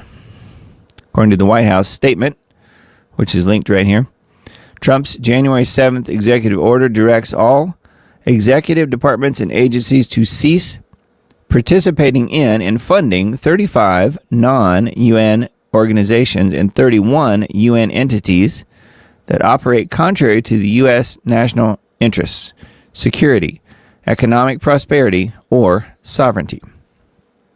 So how about that? On January 8th, U.S. Treasury Department announced it would no longer provide funding to the Global Climate Fund, which financed many of the UN's climate initiatives. The United States originally joined more than 190 other nations in the UNFCCC, which is the United Nations Framework Convention on Climate Change. So, very long acronym. That happened in 1992 when the U.S. Senate ratified the treaty. This was followed by the 1997 Kyoto Protocol, in which countries committed to CO2 limits and reduction targets, and the 2015 Paris Agreement, which accelerated national governments' commitments and spending to reduce global temperatures. U.S. Senate did not ratify either of these subsequent accords. Yeah, but we were still signed on to them because we were still taking part in the UN. So pretty interesting, huh? So anyway, we'll see where that goes. But, he's not addressing the real climate change, which is geoengineering, which that's a problem. But getting us out of these globalist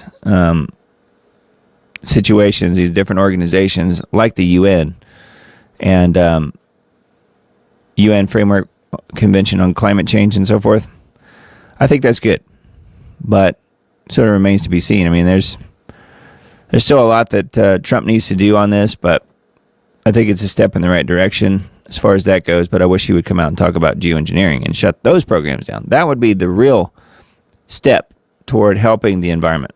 That's where it needs to start. Unfortunately, he's not even addressing it. And, RFK Jr. knows about it for sure because he's interviewed Mr. Dane on his program before he ever became HHS secretary. So, I don't know. We'll see where it goes. But that is the real climate change, which is ongoing, planetary wide. And, if you want to have a really good synopsis as to what's happening with the climate, geoengineeringwatch.org to me is the best website out there that details exactly what's going on with how the geoengineering programs globally are affecting all of us. So anyway, Zero Hedge, that's where that article was. And then got a few Gateway Pundit articles tonight. Thought this one was wild. Philly police commissioner issues a devastating response to woke sheriff who threatened to arrest ICE agents and warned them, "You don't want this smoke. You don't want this smoke." Okay. Philadelphia County Sheriff Rochelle Bilal calls federal agents as fake law enforcement and vows arrests if they operate in the city. You don't want this smoke, she says. Philadelphia County's scandal-plagued sheriff's disgusting anti-ICE press conference has officially backfired after the city's own police commissioner provided a valuable education lesson for her in a stunning statement. As the Gateway Pundit reported, Philadelphia County Sheriff Rochelle Bilal unleashed a blistering attack on ICE on Thursday, branding the federal agency fake, made-up law enforcement, and threatening that any ICE agents who set foot in her jurisdiction will face arrest and prosecution. Sheriff Bilal, who has faced numerous controversies during her tenure, didn't mince words on Thursday. Perhaps the most disturbing part of the sheriff's tirade was the direct threat of physical confrontation against federal officers. She warned that her office would not hesitate to use force or legal action against agents performing their constitutionally mandated duties. She made sure to praise Philadelphia's Marxist district attorney, Larry Krasner, a man whose decarceration policies have sent crime skyrocketing in the city of brotherly love. According to Bilal, the DA's office is fully prepared to lock up federal agents who attempt to deport criminals and illegal aliens from the city. Criminal illegal aliens from the city. You don't want this smoke because we will bring it to you, she said. Hours following her grandstanding, the Philadelphia Police Commissioner, Kevin Bethel, issued a stinging statement that reminded her of the real purpose of her job. It turns out she evidently thought she possessed authority that she did not exactly have. Bethel then concluded by reaffirming that Philadelphia police will work in cooperation with all law enforcement officials, including those from ICE. How embarrassing for Sheriff Bilal, but even more embarrassing for the people who elected her. Yeah, so it sounds like she did a little bit of an about face once she was corrected by the actual police commissioner. You don't want this smoke. Well, she may not exactly know what she's talking about there. I thought that was very strange. All right, and then another Gateway Pundit article. Thousands protest in Pacific Palisades a year after the fires with no rebuilding. They let us burn. Yep, they sure did, didn't they? While the news media is focused on the anti-ICE protests happening in Minnesota, there was another protest happening on the West Coast that did not get nearly as much attention. The people of the Pacific Palisades held a protest to speak out against the non-existent rebuilding in the area, a full year after wildfires destroyed thousands of homes and businesses. The people there are demanding an end to red tape, fees, and other things standing in the way of recovery, as well as the leaders who are not doing their jobs. The national media doesn't want to cover this because the leaders in question are Democrats. Yep. They let us burn. Pacific Palisades fire victims protest leadership 1 year after catastrophic wildfires. Palisades survivors protested Wednesday to demand accountability from elected officials on the 1 year anniversary of one of California's most destructive wildfires. We didn't have water, we didn't have reservoirs, we didn't have personnel, and there was no emergency response, said Jeremy Padower, organizer of the event, the rally called They Let Us Burn. So that was the name of the rally. Governor Gavin Newsom and LA Mayor Karen Bass and fire officials were among the leaders and agencies targeted by the demonstrators. Rightfully so, I think. However, Padower said that it was not a politically motivated gathering. Well, because most of the people demonstrating that lost their houses are actually also Democrats, for the most part. It's just crazy to think that we just didn't even have the resources here in a city that is known to have fire danger in the past years. Well, we know that's not what happened, don't we? LA City Council member Tracy Park was among the rally's featured speakers. She told Fox News that LA had not been well prepared for the disaster. No, they just had a plan, and that was to let it burn. So, anyway, yeah, there's pretty good gathering here of several hundred people, it looks like. I don't know if that's all of them. Pretty wild. Anyway, hopefully it won't go away as far as the people won't just give up and take the check or whatever the case might be. But I thought that was an interesting article that was on the Gateway Pundit. Father of ICE agent who killed the agitator Renee Good in self-defense breaks his silence regarding the incident. So this is the father of the officer, of the ICE officer. The Gateway Pundit is withholding the names of the ICE agent and his father to protect their privacy. Well, unfortunately, at least the ICE agent's name is already out there. I won't bother repeating it, but it is out there. Because, of course, like all ICE officers, the left wants to make sure that they dox any ICE officers that they can, and, of course, he was the one involved here, so he was. The father of the ICE agent involved in the unfortunate shooting last week is speaking out and giving his take on what happened. So, obviously, he's supporting his son here, which I think is that's good and to be expected, of course. So I just wanted to really just read the last few sentences. In an interview with the Daily Mail, the agent's father defended his son's actions and pointed out that Good was the aggressor in this incident. She hit him, said the agent's father. He also had an officer whose arm was in the car, so the other guy that was standing next to him. The dad also predicted that his son would not face prosecution for any bogus crimes. Quote, he will not be charged with anything, he said. This is the father talking. The father went on to hail his son's character, particularly as a family man. You would never find a nicer, kinder person, he stated. He is a committed conservative Christian, a tremendous father, and a tremendous husband. I couldn't be more proud of him. So again, that is from the ICE agent's own father.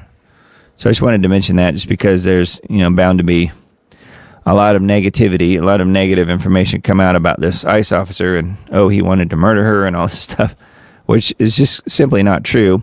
The other part of the story that they won't tell you is that very same officer, months prior to all of this happening, I don't know exactly the timeline, but it was a while ago, within the last year, I think, was also involved in another similar incident where he had his arms in a car and the guy who was the illegal, who was driving the car, took off with him pinned into the car and dragged him several hundred feet in the car, which resulted in multiple injuries and stitches and so forth in this guy who was the ICE agent who was involved in this latest thing with Renee Good, who was the shooter there. So clearly he would have had reason to be very careful and not want to have to go through all that again, right? So that's another little twist to the story that I don't think you'll hear a lot of places, is that particular ICE agent had already been injured pretty substantially just a few weeks or months ago. So anyway, I thought this one was kind of interesting. Another Gateway Pundit article. NASA's Crew 11 set for early return to Earth next Wednesday over a serious medical condition of astronaut. I didn't even know that there was a crew up there. Supposedly, at least, says astronauts will come home early so that one of them can receive medical attention.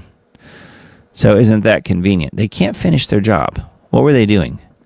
Space exploration is a dangerous endeavor, and during the stay of NASA SpaceX Crew 11 stay on International Space Station, another hazard has arisen: medical issues with mission members. Today we have learned that NASA will bring back to Earth the 4 Crew 11 astronauts from the International Space Station next week. SpaceX says its Dragon spacecraft at the International Space Station is ready to return its 4 Crew 11 astronauts home in an unprecedented medical evacuation on January 14 and 15. So coming up here in a few days. I'm looking to see what's wrong with the person here. Crew 11 astronauts will undock from the International Space Station on January 14th and splash down off the coast of California on the 15th. NASA decided to evacuate the crew, which make up 4 of the 7 astronauts currently aboard the ISS, on January 8th after an apparently serious medical concern arose in 4 of the astronauts. In one of the 4 astronauts. So somebody has something going on medically, and they have to. It's interesting that they're evacuating all of those different people and not just the one person with the problem. While NASA hasn't disclosed who is the crew member with the medical issue, some users on X think they may have solved the mystery. And this post on X says audio of Crew 11 member Kimiya Yui requesting a PMC, private medical conference, yesterday around the time that the news started to break. So this guy right here is who they're saying on X. So very interesting. I don't know. I didn't even realize that they had a crew up there, but never a straight answer. That's what I say. All right. And then UK government video game teaches teens questioning mass immigration could make them terror suspects. You also cannot question Brigitte Macron's authenticity as a woman. You cannot. I don't know if that's part of the video game, but it should be. That would be funny. Britain's globalist, an increasingly authoritarian state, has found a new way to fight extremism, teach teenagers that asking the wrong questions about mass immigration could make them terrorists. According to newly surfaced materials, a government-funded video game... Oh, that'd be fun, huh? A government-funded video game now warns school children that doubting the positive effects of unrelenting mass migration will land them in the crosshairs of counterterrorism authorities. The program, called Pathways, is marketed as an educational interactive experience for students aged 11 to 18. If it's an educational video game, most kids won't want anything to do with it, is what I think. In practice, however, it functions as a digital loyalty test, funded in part by the Home Office's Prevent program, Britain's controversial anti-extremism scheme. The game goes something like this. Players are placed in the role of a white teenage character named Charlie. It doesn't say Kirk, but it might as well. Charlie, newly enrolled in college and navigating modern Britain's ideological minefield. Every decision, what videos to watch, what opinions to express, Even whether to research immigration statistics is tracked by an in-game extremism meter. Wow, this game just sounds like a blast. All right, the premise is simple and utterly unmistakable. Curiosity is dangerous. Skepticism is suspect. And deviation from approved liberal globalist views carries severe consequences. Choose the wrong dialogue option, and Charlie is flagged for extreme right-wing ideology. A category now appears to include asking basic questions about national identity. I wonder if you get your next shot, too, if you ask the wrong questions. You suppose? Because you might. It is a video game, after all. Even the character's gender is carefully flattened. Regardless of whether players select a male or female avatar, Charlie is referred to exclusively as they. A telling detail in a game obsessed with left liberal ideological conformity. Early scenarios in the game set the tone. Charlie struggles academically and is outperformed by an Afro-British classmate, after which players are nudged toward correct emotional responses while being warned against drawing conclusions about immigration or competition. So Afro-British. So it's not even Islamic. It's just, I guess, black versus white versus, it's not even, again, it's not Arabic at all. Very interesting. At several points, the game introduces online posts claiming the government prioritizes migrants over British veterans for housing. Players are encouraged to scroll past these claims silently. Engaging, questioning, or researching them triggers ominous warnings. So don't ask questions, is what they're saying. So you can see where this is going here. It gets worse. I'm sure it does. Anyway,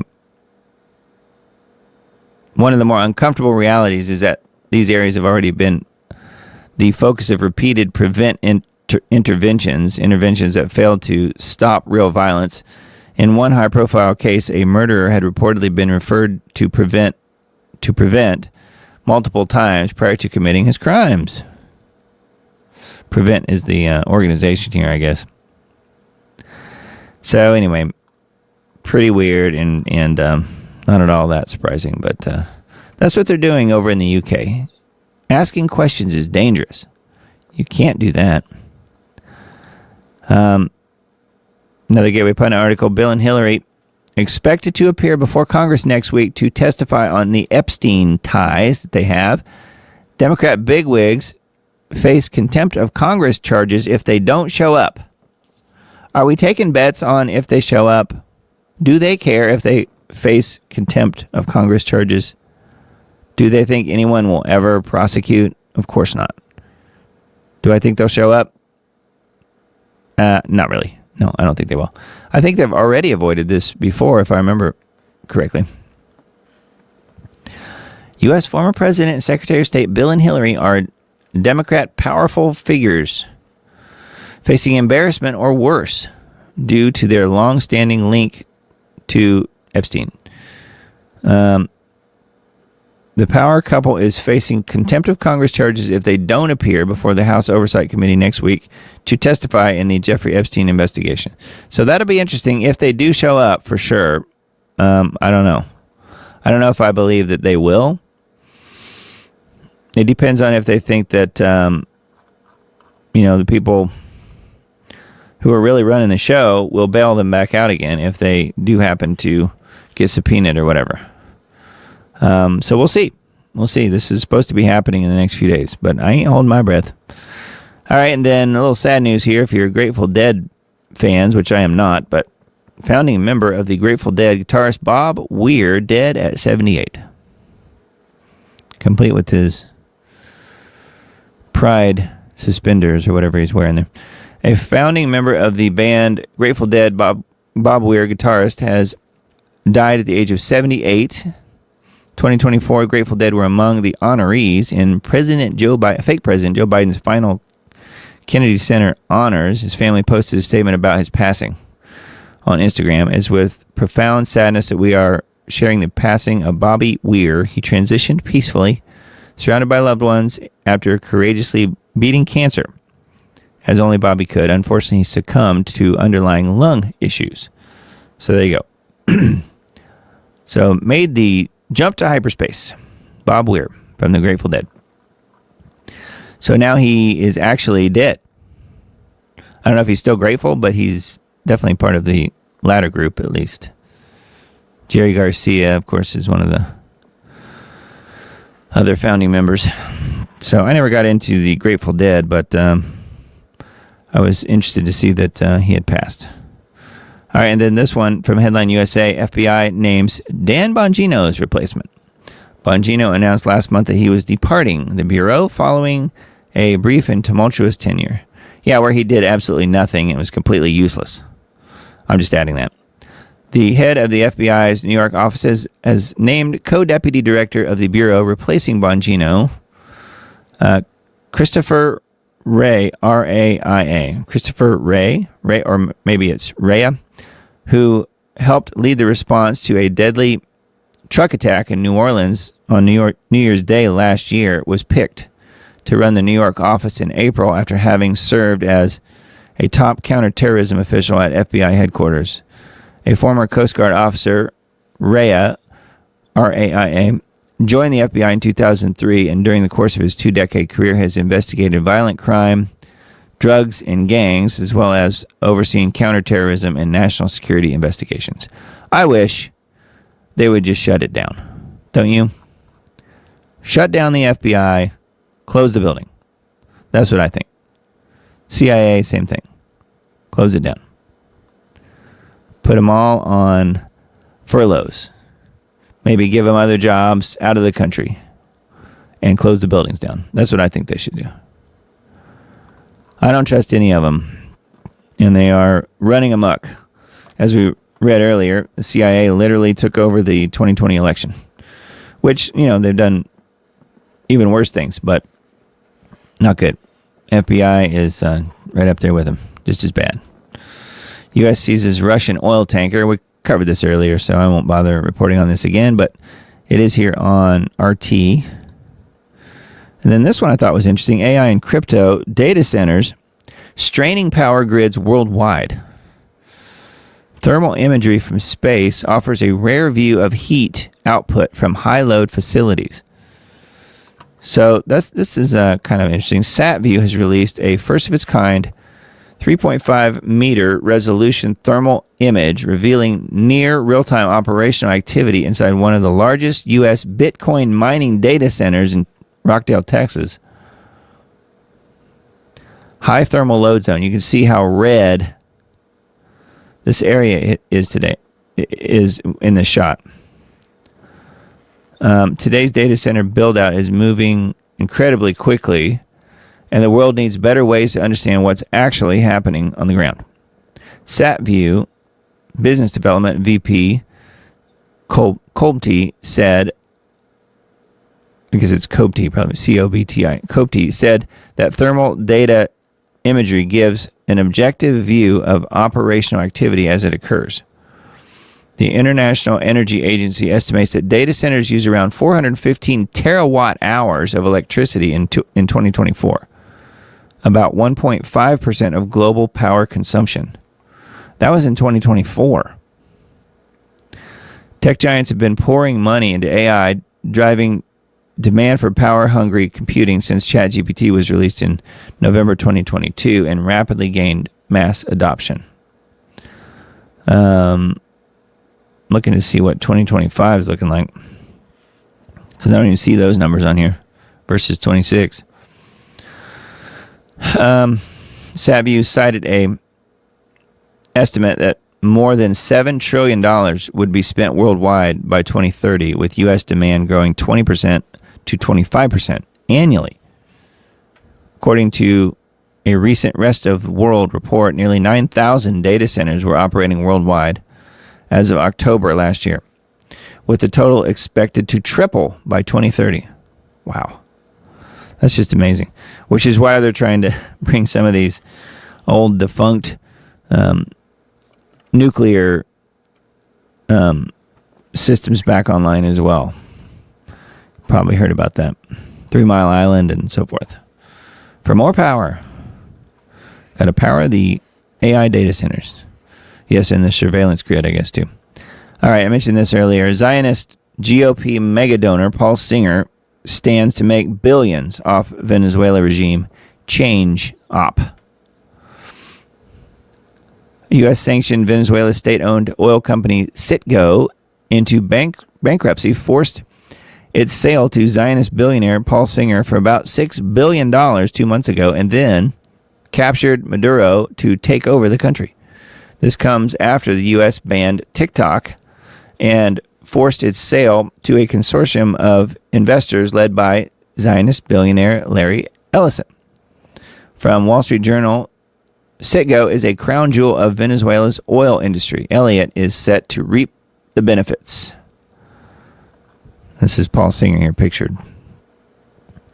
For Paul Singer's activist hedge fund, Elliott Investment Management, Nicolas Maduro's swift exit comes at an auspicious time. Yes, again, what I said before earlier, the people at the top will make billions, and we will save maybe a few cents on our gas bills whenever we go pay at the pump. All right, yep. So the next one I thought was kind of interesting. Zero Hedge article here. Defeated Tim Walz quits governor's race, dodges questions for journalists.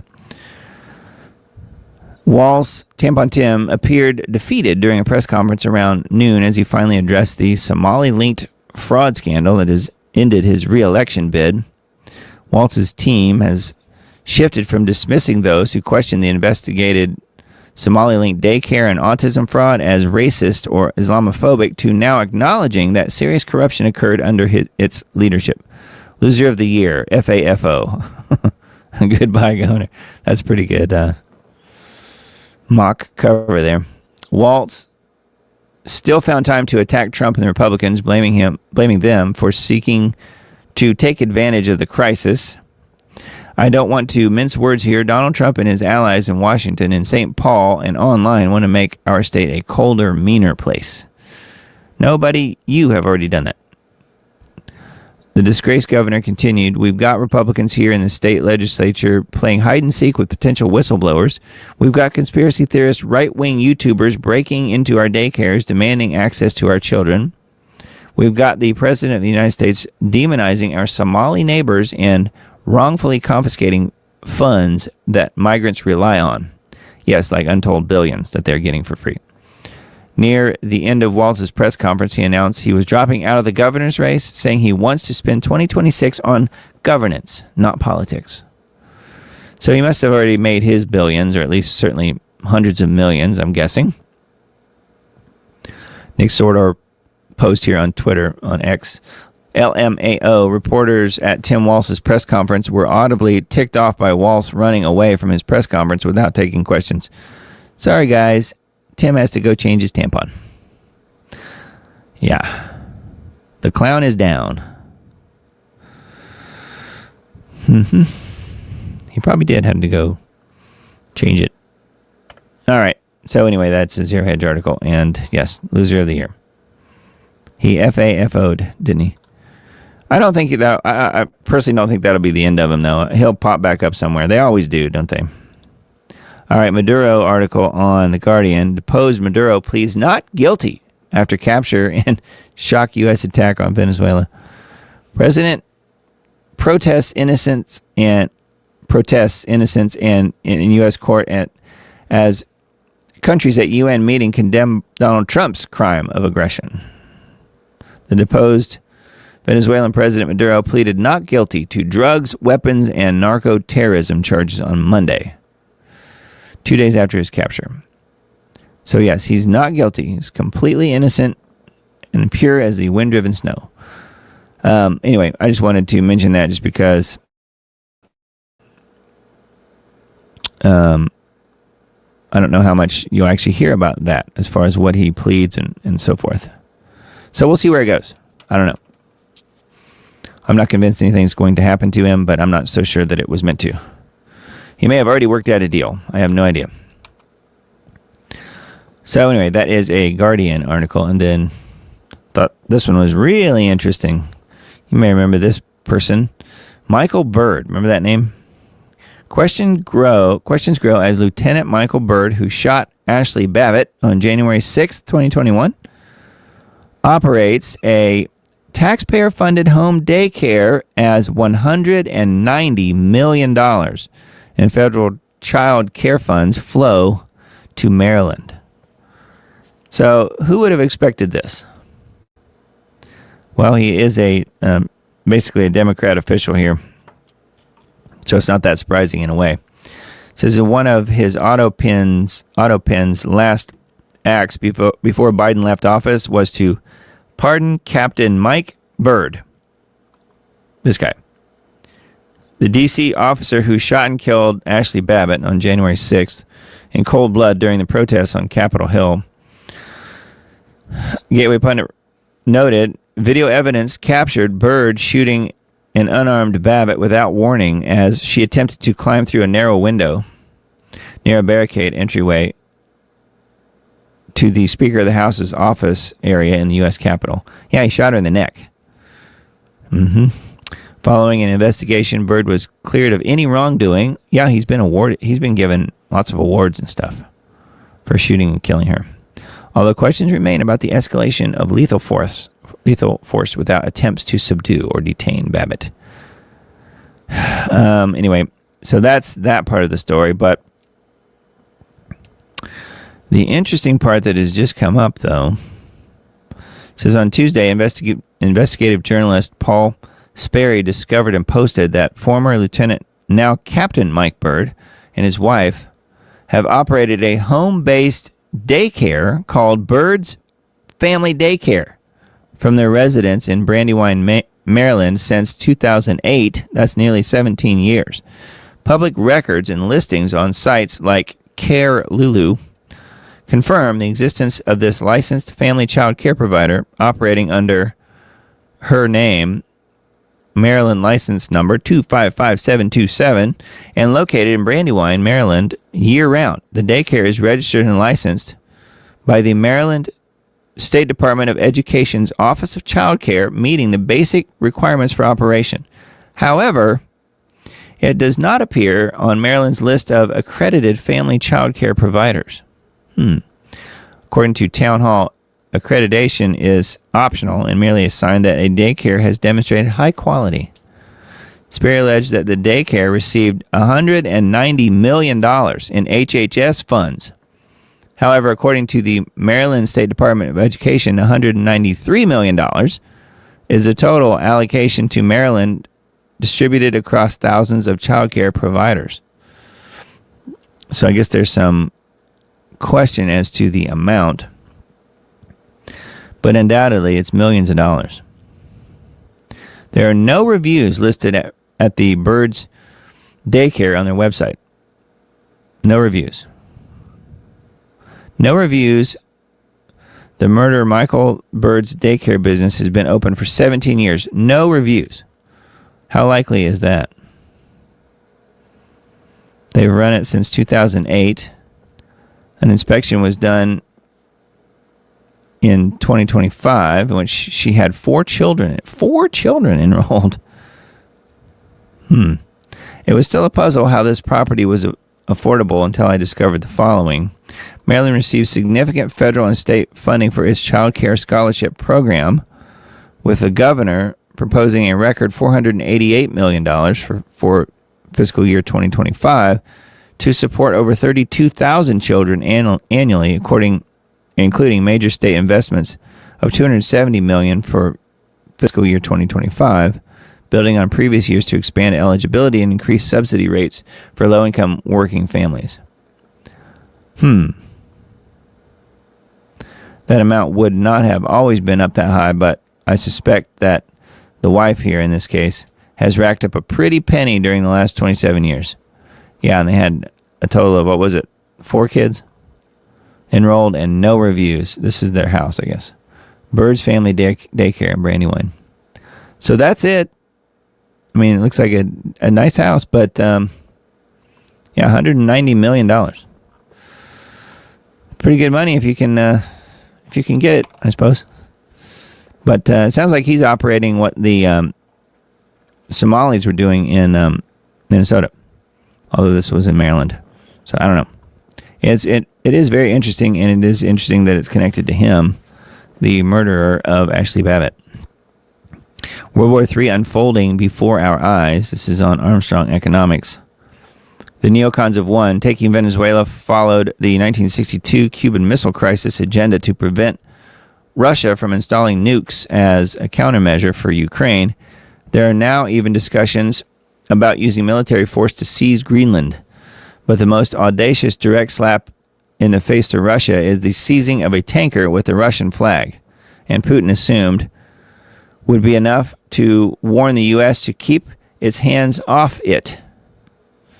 I don't think that's going to work, do you? Anyway, further article here on Armstrong Economics. Martin Armstrong does good work. I think he has been saying for some time that he believes it's going to be full war.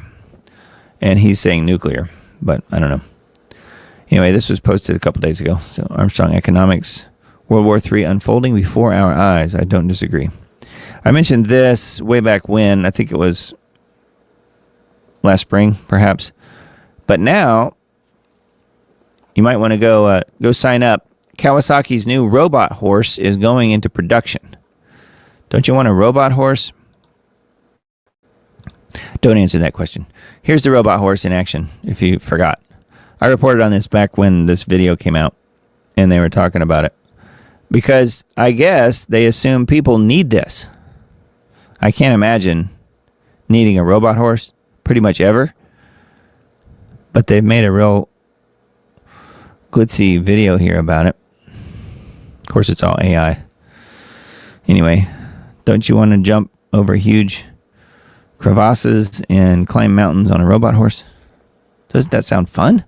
Well, back in April, we came across a flashy and almost entirely CGI video of a bizarre concept for a rideable four-legged robotic horse.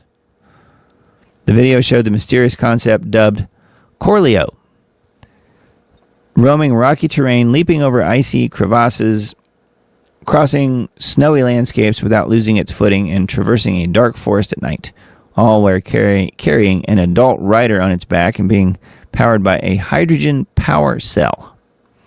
While the company behind the idea, Kawasaki Heavy Industries, showed off a full-scale model at an exposition at the time, promising a production-ready device by the far-off date of 2050, we had a lot of trouble believing Corleo was little more than pure vaporware. Vaporware, I like that. But the company has now announced that it started to work on turning its ambitious vision into reality and decades ahead of schedule. Decades. As New Atlas reports, which I guess that's a that's a website, newatlas.com. Kawasaki is setting up a dedicated safe adventure business development team with the aim of showing off a functioning prototype at the Expo 2030 in Riyadh, Saudi Arabia. The company is hoping to put the unusual motorcycle on legs on sale by 2035, a lofty plan that still keeps the delivery well into the future to avoid near-term embarrassment. And says, we're looking at you, Elon Musk. According to the press release, Kawasaki is also developing a riding simulator that enables riding experience of the four-legged mobility vehicle. So it may only ever be that. Who knows? So I was getting my hopes up there, but now they're saying it's not going to be available till 2035. Well, that's just too bad. None of us will be around then. It's my thing. Anyway, yeah. Robot horse is still on hold, but sooner than we thought, I guess. Very strange. All right. Speaking of robot horses, this is more complete nonsense we don't need. This AI refrigerator shows you ads and won't open if your kitchen is too loud. So if your kitchen's too loud, your refrigerator will refuse to open. I want one. Sign me up. Samsung's newest fridge made waves as CES 2026 for all the wrong reasons. The Bespoke AI Family Hub refrigerator, that's the name of it, Bespoke AI Family Hub refrigerator highlights many of the problems associated with modern appliances, including unnecessary complexity, privacy concerns, and features that address no clear consumer need. It doesn't matter, though. You're going to get it anyway. I'm just adding that.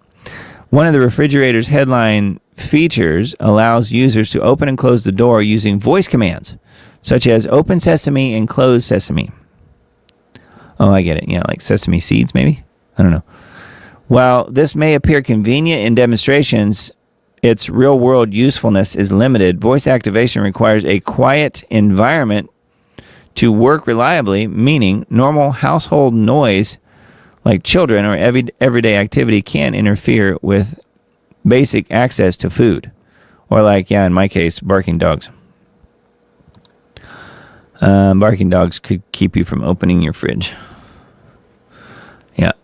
Just a little thing to be aware of.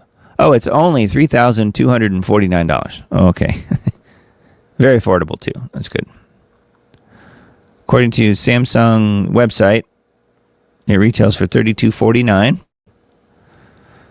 The one thing a refrigerator should do is keep things cold. That's it.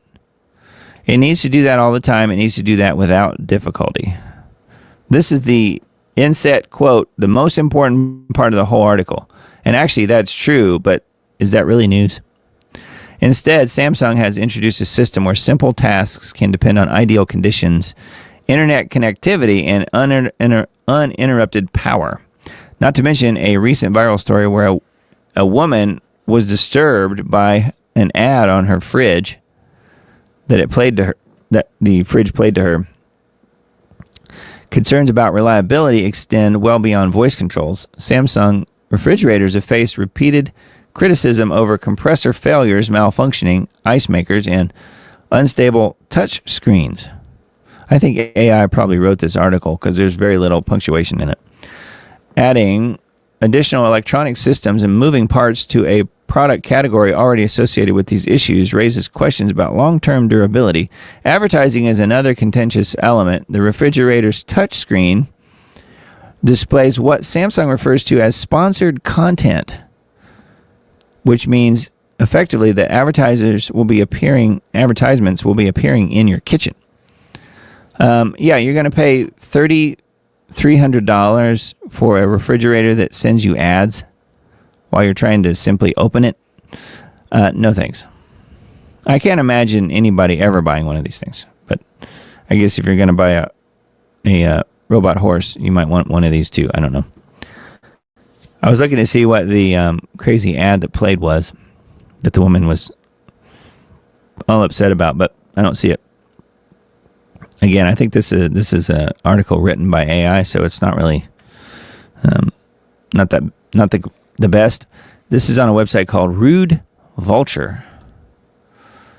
It says this one, Elon Musk, God is the creator. I believe this universe came from something.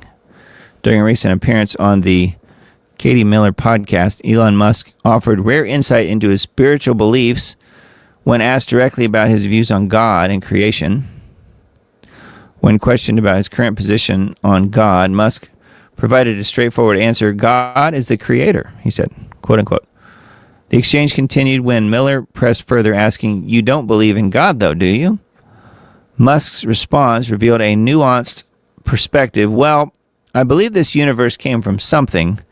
People have different labels. When asked who he looks up to most, Musk simply answered, the creator. So there you go. So I guess this probably means people will be saying, oh, he's a Christian now. Last year, Musk referred to himself as a cultural Christian in a conversation with a psychologist, with Jordan Peterson. Although he is not a particularly religious person, he expressed deep respect for the moral framework found in Christian teachings, especially the idea of turning the other cheek. So it sounds like he is open to it, but has not fully accepted Jesus, and that doesn't surprise me one bit. But interesting that he is saying that God is a creator. So I think that's a plus. Read from that what you will. All right, and then this Slay News article, Ice Watch. trained activists to block agents days before deadly Minneapolis shooting. This is the woman who was shot. Explosive new details have emerged surrounding the fatal shooting of Renee Good in Minneapolis, revealing that anti-ICE activists were actively training locals on how to obstruct federal immigration agents just days before the confrontation turned deadly. According to screenshots shared by journalist Julie Kelly, a Minnesota chapter of the activist network ICE Watch held a virtual training session on Monday. Training session was only 2 days before Good was shot dead by an ICE agent in South Minneapolis. The session allegedly focused on how to disrupt immigration enforcement operations, including interfering with agents, blocking movements, and recording confrontations for social media. Critically, Good's wife, Becca Good, was a documented member of the Minnesota ICE Watch group. Yeah, there are a lot of people that are calling for her arrest, by the way. The wife. A few days before this incident, Minnesota ICE Watch held virtual seminars on how to disrupt ICE operations. Since Becca Good can be heard on video taking responsibility for what happened after the shooting, it's safe to assume she directed Renee Good to impede traffic and instigate a confrontation so Becca Good could record and post on social media. Aha! So it was a tag team effort, it sounds like. So that is why some people are calling for her arrest. We will see if that happens. I can't imagine it will. It is Minnesota after all, but I don't know. We'll see. That's a Slay News article, and then so is this one. I think I mentioned this not too long ago, but this is further information on this idea, on this subject. Kentucky launches secure and convenient digital ID app. Kentucky has quietly taken another step towards a digital identity future, rolling out a new mobile ID app that allows residents to carry a secure and convenient, quote-unquote, state-issued digital identification credential on their smartphones. For now, I like that, for now, the credential is limited in scope. The digital ID can be used at TSA checkpoints in select airports, functioning as a voluntary electronic version of a driver's license or state ID for identity verification during air travel. Yes, but you won't need it when you're voting, though. Understanding that. But we all know you can't have an ID when you're voting, but you have to for anything else. Officials insist that participation is optional at this point, and that physical IDs remain valid. So it's a little of both. But they're putting it out there, and you know people will be signing up for it.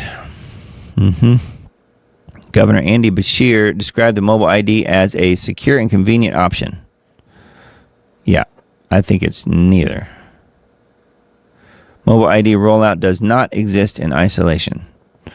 Kentucky lawmakers have already passed aggressive age verification laws, including House Bill 278, which forces websites hosting adult content to verify that users are at least 18 years old. Yeah, don't you think kids will find a way around that stuff, like, instantaneously? They always do.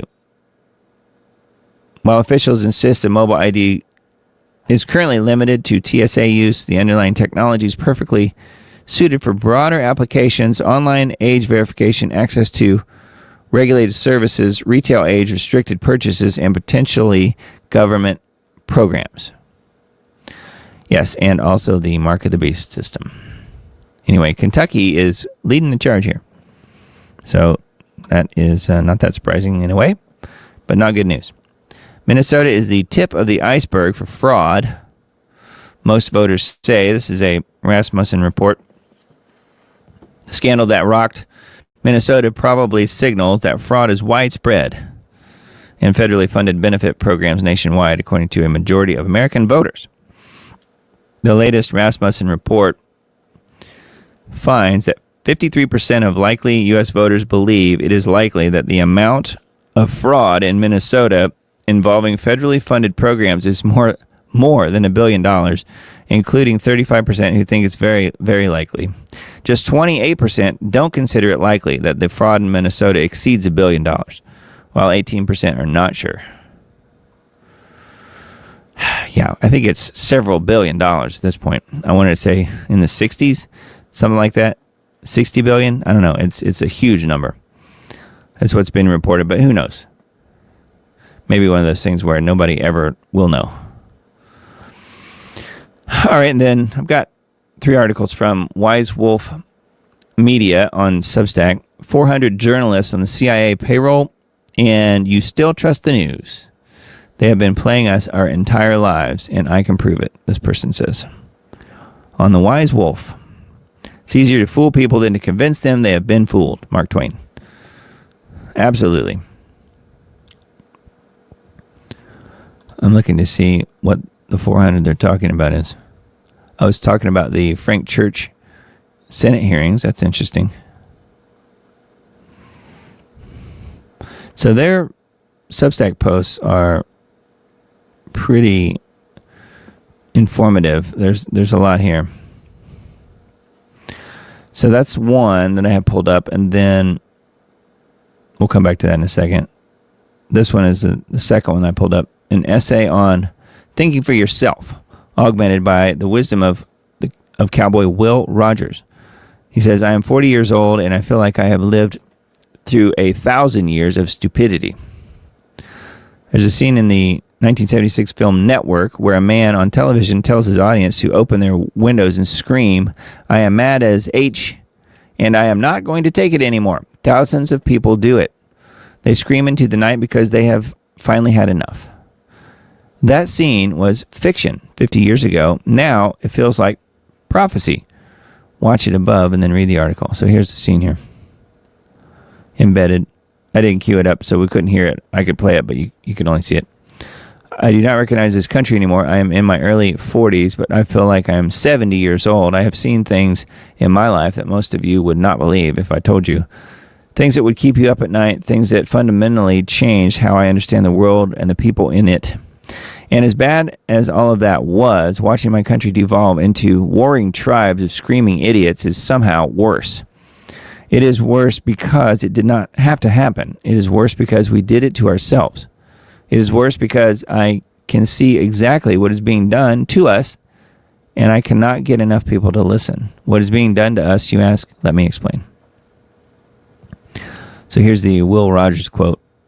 There are 3 kinds of men. The one that learns by reading, the few who learn by observation. The rest of them have to pee on the electric fence for themselves. That sums it up. Well said, Mr. Will Rogers. I didn't want to say Mr. Rogers. Divide and rule, the 2,000-year-old trick that still works on you. Divide and rule. Yeah, divide and conquer for sure. So anyway, there's a full article here on this subject matter. I thought that was a good one. Then the third one here is a patient cured is a customer lost. How the billionaire class turned medicine into a wealth extraction machine. Yeah. A patient cured is a customer lost. John D. Rockefeller, oil tycoon and the creator of the modern medical industry, said a patient cured is a customer lost almost 100 years ago, and we have been sick ever since. Hospital stay in 1970 cost around $300. Today, an average is over $15,000. That is a 50-fold increase in 5 decades, while wages have barely doubled. Your grandfather could pay for a week in the hospital with a month's salary. You would have to sell your car and empty your savings to cover the same stay. I don't even think that most people could do that. Nobody in the mainstream media is asking why this happened, because the same billionaires who own the media own the hospitals and the insurance companies and the pharmaceutical corporations that are bleeding you dry. So that is another article here on Wise Wolf. So, yep, it's all true. And you guys remember my my wife was in, I guess it was, when was that? Back in the end of August, was in a really bad car accident. She was fine, but she got roughed up pretty bad, and her car was totaled. And you would not believe the 1-day ER visit bill that was originally sent to us. Of course, the person that hit her, it was that person's insurance that should pay for it, and we're still working through that even many months later at this point. But yeah, $35,000 one day in the ER. Can you believe that? I don't mind saying it just because, I mean, we're not paying it. You know, it's coming out of the insurance is going to have to pay for it. This woman that hit her insurance will have to pay for it. $35,000 for 1 day in the ER. I mean, it's just like unbelievable. Unbelievable. But yeah, a patient cured is a customer lost. So going back to this one for a second. The Mark Twainism. I really like Mark Twain. I always have. Part of it is he was a Missouri guy, and I was born in Missouri. So I think that's why. In 1977, Carl Bernstein published an article in Rolling Stone magazine that should have burned the American media industry to ashes and salted the earth where it stood. Bernstein was not some fringe blogger screaming into an empty room. He was the reporter who helped bring down Richard Nixon. He held the credentials and the sources and the documentation to back up everything he wrote. And what he wrote was that 400 American journalists were on the payroll of the CIA, taking money and direction from Langley while pretending to report the news objectively to the American public. 400 journalists at the New York Times and CBS and Newsweek and Time Magazine, the Washington Post, the most trusted names in American news, were feeding you whatever the intelligence community told them to feed you. They did it for decades. They did it while you trusted them. They did it while your parents trusted them. They did it while your grandparents sat in front of the television every night, believing they were watching honest men and women report the facts. Yes, see, I've had to explain all this to my 80-something-year-old mother, and she understands it now, but yes, she did not know about Operation Mockingbird, and that is what we're talking about here. So yes, the church committee exposed everything, and nothing has changed. Yeah. They were even talking about the heart attack guns and stuff like that in the church meeting, in the church Senate meetings. I want to see what year that was. 1976. Senator Frank Church during the 1976 Senate hearings that exposed the CIA for what any honest person would call high treason against the American people, which is why I said they need to shut it down. Trump needs to just shut it down. You've never heard of these hearings because they spent 50 years making sure that you would not hear about them. Yeah, I don't know if it mentions it here in this article. That may be what he's holding up here. I don't know. Heart attack guns. Do you know about that? Mm-hmm. Yep. Pretty wild. Good stuff. Wise Wolf Media on Substack. Definitely sign up for their Substack. Okay. Going back to the news here for a sec. Dozens missing after Philippines garbage mound collapse. Killing 3. A garbage mound. Landslide of garbage in the coastal Philippine city of Cebu. Killed at least 3 people on Thursday and left over 24 others missing. 24 others are missing. The mountain of garbage at a landfill in a village of Binalu collapsed, triggering an avalanche of refuse that buried over 100 villagers. A total of 67 victims were rescued, while with dozens more hospitalized or missing. So it sounds like it's going to be way more than just 3 people dead. They just haven't found them yet. They're buried under trash. Yikes. Another sign that we are in the end times, I think. Getting buried by trash. Trash Mountain. Hundreds reported dead after Iranian crackdown on protesters. Been a lot of people talking about what's going on in Iran. I personally hold to it. It's probably CIA involvement to some degree. I don't know how much, but seems like they would be, given the timing. And Israel wanting to hit Iran and so forth.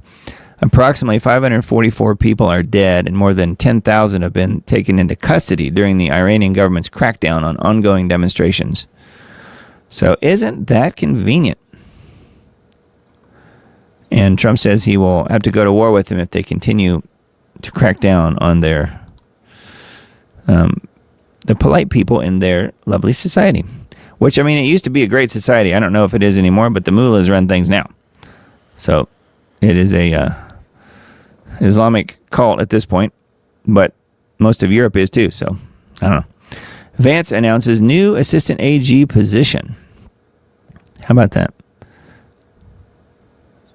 A new position was announced by Vance in that Trump will create a position for assistant attorney general. He said the president will nominate someone in a few days and that Senate Majority Leader Thune is already coordinating a vote. The assistant attorney general will have broad authority to probe federal investigations and will report directly to the president and VP. The first priority, Vance said, would be investigating fraud in Minnesota. Yeah, okay. If he doesn't get bogged down with a million other things first. He or she will begin work in Minnesota before expanding to fraud investigations across the country, according to the vice president. So I don't know. I don't know if that's good or bad, but anyway, that's what they're trying to do, apparently. So it's a new assistant attorney general. Why don't they just fire the actual attorney general and start over there? That might be a good place to start versus creating a new job. Get rid of Bondi. Get rid of Patel. All right, Leo Hohmann's Substack. Get ready for more chaos globally and within the U.S. as Trump claims total unchecked power to start new wars abroad while threatening to invoke Insurrection Act at home. Yeah, and there are a lot of people calling for him to invoke the Insurrection Act. I personally am not real sure on that because I haven't looked at exactly what that means. But yeah, there are people calling for that, which maybe that would help ICE to do their job. I don't know. But yeah, it's definitely going down a dangerous road for sure. So this is another good article, lengthy article from Leo Hohmann on his Substack. Natural News. I just pulled up one article from here, but Israel mulling establishment of military base in Somaliland. Well, they helped establish Somaliland, so that does not surprise me at all. Somaliland officials confirmed discussions with Israel about hosting an Israeli military base, despite earlier denials. This follows Israel's formal recognition of Somaliland on December 26, sparking backlash from Somalia and regional actors. I'm sure there's been quite a few millions or maybe hundreds of millions or maybe billions of dollars being exchanged hands there to build a Somaliland. Israel recognizes Somaliland, but not Palestine. No. We have to get rid of the Palestinians and move them to Somaliland. Then they won't be able to be called Palestinians anymore. I guess maybe that's their answer to the, the dual occupational situation with Israel. They're not going to split it up at all. They're just going, Israel will just own everything. And they'll send all of the people who are not already dead from Gaza over to Somaliland. It seems pretty obvious at this point. That's a Natural News article. And then Wine Press Substack. Google's AI image generator Nano Banana and Gemini have made spotting fake images next to impossible. Some have to call Nano Banana the Adobe Photoshop killer. So that's interesting. I'll have to see what happens with Adobe Photoshop. I've been using Photoshop for years. Nano Banana was first launched in August and has received a number of updates since then. In November, it was added to Android devices to alter an image with a text prompt. AI generator has the best character and image consistency compared to the other models thus far. Text has been a struggle for many AI models up to this point. Often looking wobbly, misaligned, blurry, grammatical errors, and misspellings. Yes, text has been a real nightmare with anything related to AI pictures. You just want to not even have text on the pictures if you can help it. That's the way I've been. Any images that I've had to generate using AI, I've told it no text and just add it myself. Nano Banana is able to make more consistent and clean text. So there's a video here introducing Nano Banana Pro. So just what you wanted, huh? Nano Bananas. I don't know. Elon Musk and Sam Altman claim 2026 is the year for AI singularity. Wow. I hope not. Trump's crypto firm World Liberty Financial applies for bank charter. Scammer in chief. Yeah, I don't really care about the whole crypto thing. I know some people do. And then let's see here. That was Wine Press. I've got a few articles pulled up from InfoWars. Israel ready for new ground attack on Gaza. Isn't that handy? And they've already got somewhere to send all of the Gazans, the Palestinians. Israel has drawn up plans for a new ground operation in parts of Gaza controlled by the Palestinian group Hamas. Wall Street Journal has reported. Yeah, well, I don't know. It seems to me like they've already pretty much invaded everywhere they can in Gaza, but maybe I'm wrong. Minnesota's most notorious Somali daycare at center of fraud scandal abruptly shuts down. The Equality Leering Center has shut down. Minneapolis Child Care Center thrust into the spotlight by a viral YouTube expose on Minnesota's rampant daycare fraud scheme has officially shut down. State records confirm the Quality Learning Center, which the sign said Leering Center, requested its license closure. Oh, they probably will still keep receiving the money. They just change the name and move somewhere down the road. That's my guess. I don't know. Or move into a different building. One of those buildings that was hosting, dozens of other daycares and other healthcare companies in it. So, yes. Closed down. Trump orders plan to invade Greenland. Should the U.S. go ahead with an operation, it could lead to the destruction of NATO from the inside. Well, that would be nice, although we could just pull out of NATO and then have the same effect, couldn't we? Trump has ordered his senior commanders to drop a plan for a potential invasion of Greenland. Invasion of Greenland, a move that could potentially lead to a complete collapse of NATO, Daily Mail reports. I don't know. I think that I like the idea that we read through earlier, which is where if they're going to have something that they're going to do with Greenland, instead of an invasion, they should just work out a lease option. That seems like the most obvious thing to do. It doesn't involve troops and military, but maybe I'm wrong. All right, and then I found these Not the Bee articles. I think they're both kind of related as far as where they are, so I wanted to mention both of them just because they're kind of a little funny, a little out there. Utah allows AI to start writing prescription refills, and I guess the future is now. I like the doctor with the computer face. That's funny.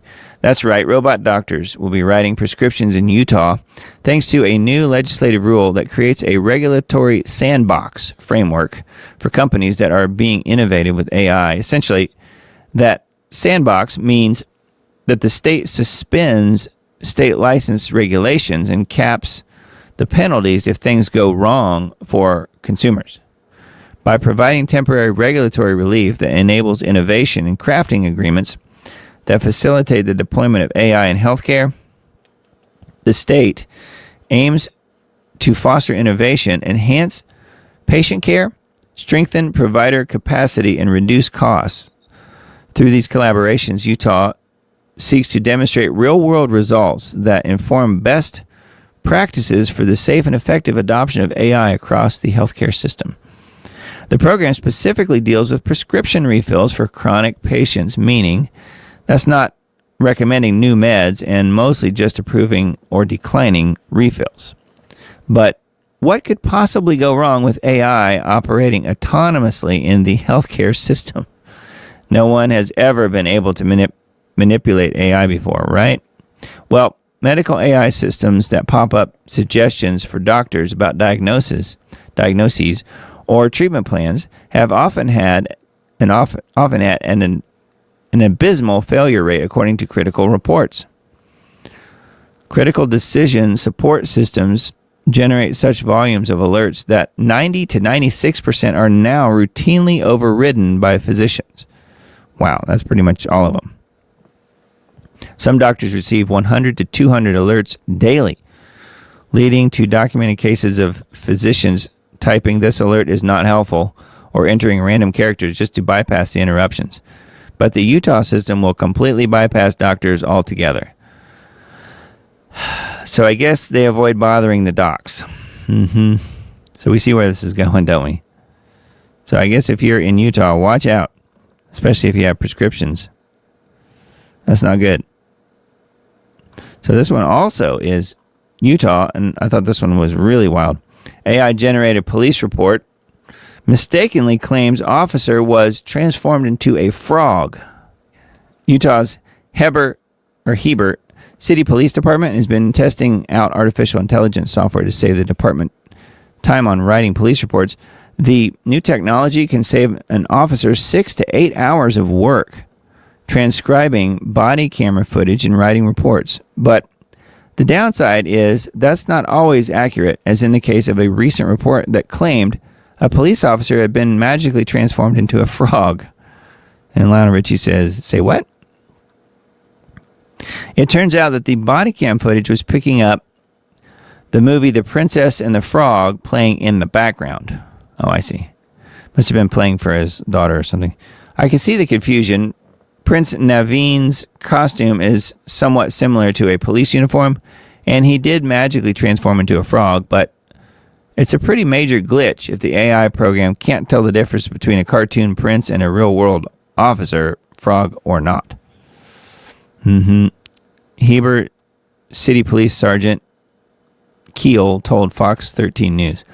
The body cam software and the AI report writing software picked up on the movie that was playing in the background, which happened to be The Princess and the Frog. That's when we learned the importance of correcting these AI-generated reports. Yeah. I'd say proofreading is pretty important, especially in the case of official police reports. Just goes to show you how you can't believe anything you read on the internet, even if the source looks official. Try as we might, the science of turning humans into frogs hasn't yet caught up with the magic of Disney. Pretty funny. So that's how that happens, I guess. Had an open mic and picking up the kid playing the movie. Anyway, crazy stuff. All right, and then GeoWatch for this week, we have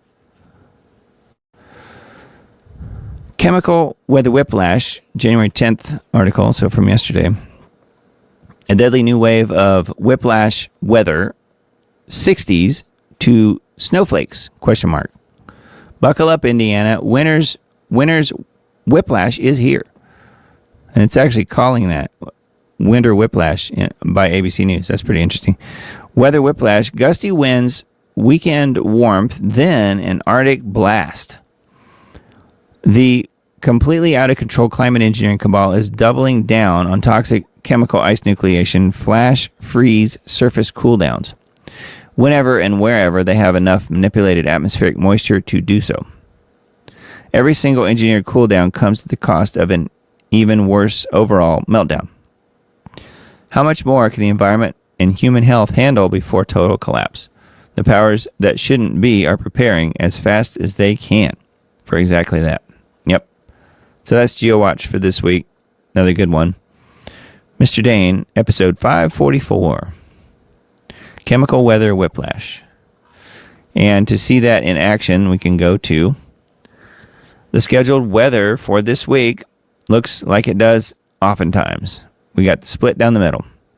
Hot and cold. That is not nature, friends. Not at all. And that is something we talk about pretty much every week on this show. They're keeping the eastern half of the U.S. cool oftentimes. And you can see that that is what will be happening between January 17th and January 21st, 2026. That is the scheduled weather coming up as far as the temperatures go. So we have the west heating up and cold in the east. Pretty much exactly split down the middle. Been saying it over and over again. Here's Climate Reanalyzer showing, again, 5 degrees below normal. This is starting on, the 15th. 5 degrees below normal where I am. So they're bringing back the cold. The cool. 2 degrees above normal by January 18th. So we have the 15th and the 18th. So in that 3-day span, we go from below normal to above normal, and that's the bounce back, where the warmth starts creeping back in again as the cool dissipates, because it is artificial. The artificial chemical cool down, just like what Mr. Dane talks about. This is a Climate Reanalyzer. If you guys ever want to look at this, we link to this in the Substack post. Same as this, and of course, GeoWatch as well. So yeah, make sure you're on the Substack list if you're not already, and you will get all these links sent to your inbox. And then climateeconomy.com for this week, roundup of climate news. Ocean temperatures just hit a dire new record. World's ocean absorbed more heat in 2025 than in any other year on record. So wow. December's data just came in, and global total column precipitable water once again set a new record high for a 36-month running average. In other words, when it rains, it pours. So yeah, that is the drought and deluge aspect of the whole geoengineering process. 2025 observed the lowest Arctic sea ice extent and the lowest sea ice volume for their yearly average values. So you'll hear oftentimes that the Arctic sea ice is expanding and it's all a fraud and the Earth is not warming up and all this stuff. But the truth is, they just changed the way they measure sea ice, the ice pack. Now they measure any amount of slush as sea ice, so it doesn't have to even be solid, and they call it ice pack. So that's how you get the headlines of, oh no, the sea ice is expanding, when in reality it's doing the opposite. So the people that are actually doing the research here are, posting things like this, where they're seeing sea ice volume is lower and lower and lower every year. So anyway, there are other articles here. We're talking about drought and deluge and cyclones, all kinds of stuff going on. And you can thank the geoengineers. What to make of record warmth this winter in Houston. Yeah, I mean, the news doesn't seem like they're really talking about record warmth at all. I know in Nashville they just set, a couple days ago, set an all-time high, 72 degrees in Nashville a few days ago. And then within 24 to 36 hours, it was cold. So we go from record high to back to January temperatures. Normal January temperatures, whatever normal is. But, it's the warmth part doesn't make the headlines. It's only the cool down and the cold that does. That's what they talk about. So therefore you get people saying, oh no, the Earth isn't heating at all. We're entering a new ice age. Well, that's only for the eastern half of the U.S., apparently. Is that right? Is only the eastern half of the U.S. entering the new ice age? Is that what's going on? Because that's what you'll hear from a lot of people who don't really know anything about this or don't understand what geoengineering is actually doing. We're not entering a new ice age. This is artificial. This is chemical cool down. This is what's actually happening. Okay? Anyway, I just wanted to mention that. And then, so yet again, another Charles video here. The soon-to-be Antichrist. King Charles finally does it. He's the hardest working royal in 2025. Hardest working royal. Is that an oxymoron or what? After years of being beaten by his hard-working younger sister, Princess Anne, the king is now officially the hardest working royal of 2025. He achieved this while undergoing weekly cancer treatment. So the soon-to-be Antichrist is very hardworking. So you should hire him for the job. He's hired to be the biblical Antichrist, which we won't get into this week, but suffice it to say, his name and title add up to 666 in English and Hebrew. Does it matter?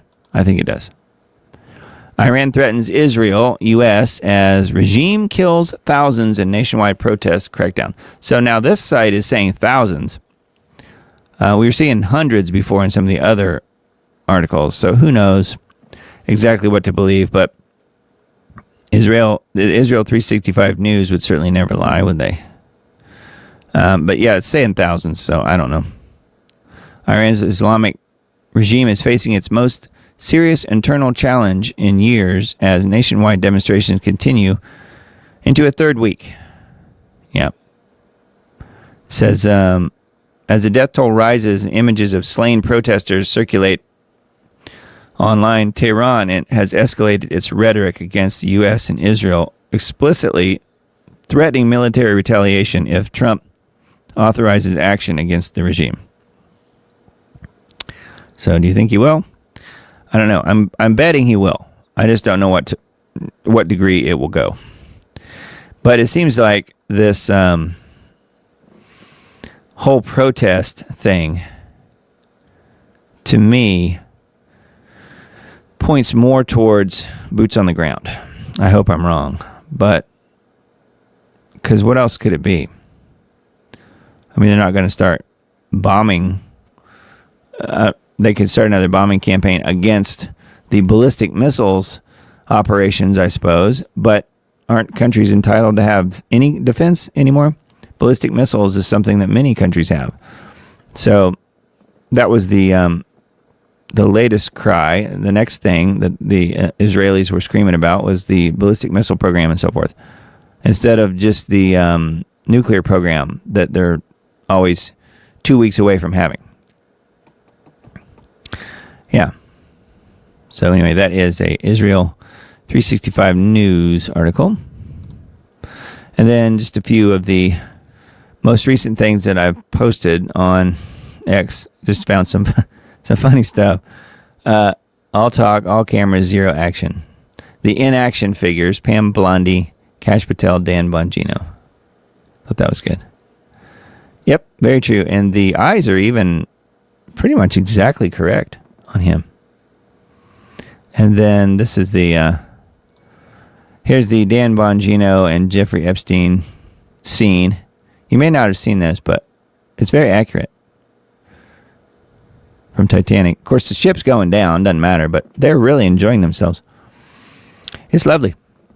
And then we have a post from Mr. Dane on the dimming for sharing the film, which is a really good one. And then this is the GAN, Global Alert News, for this week.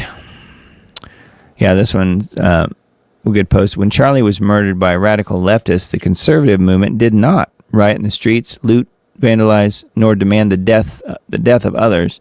Instead, I watched them sing hymns, pray, and more astonishingly, forgive.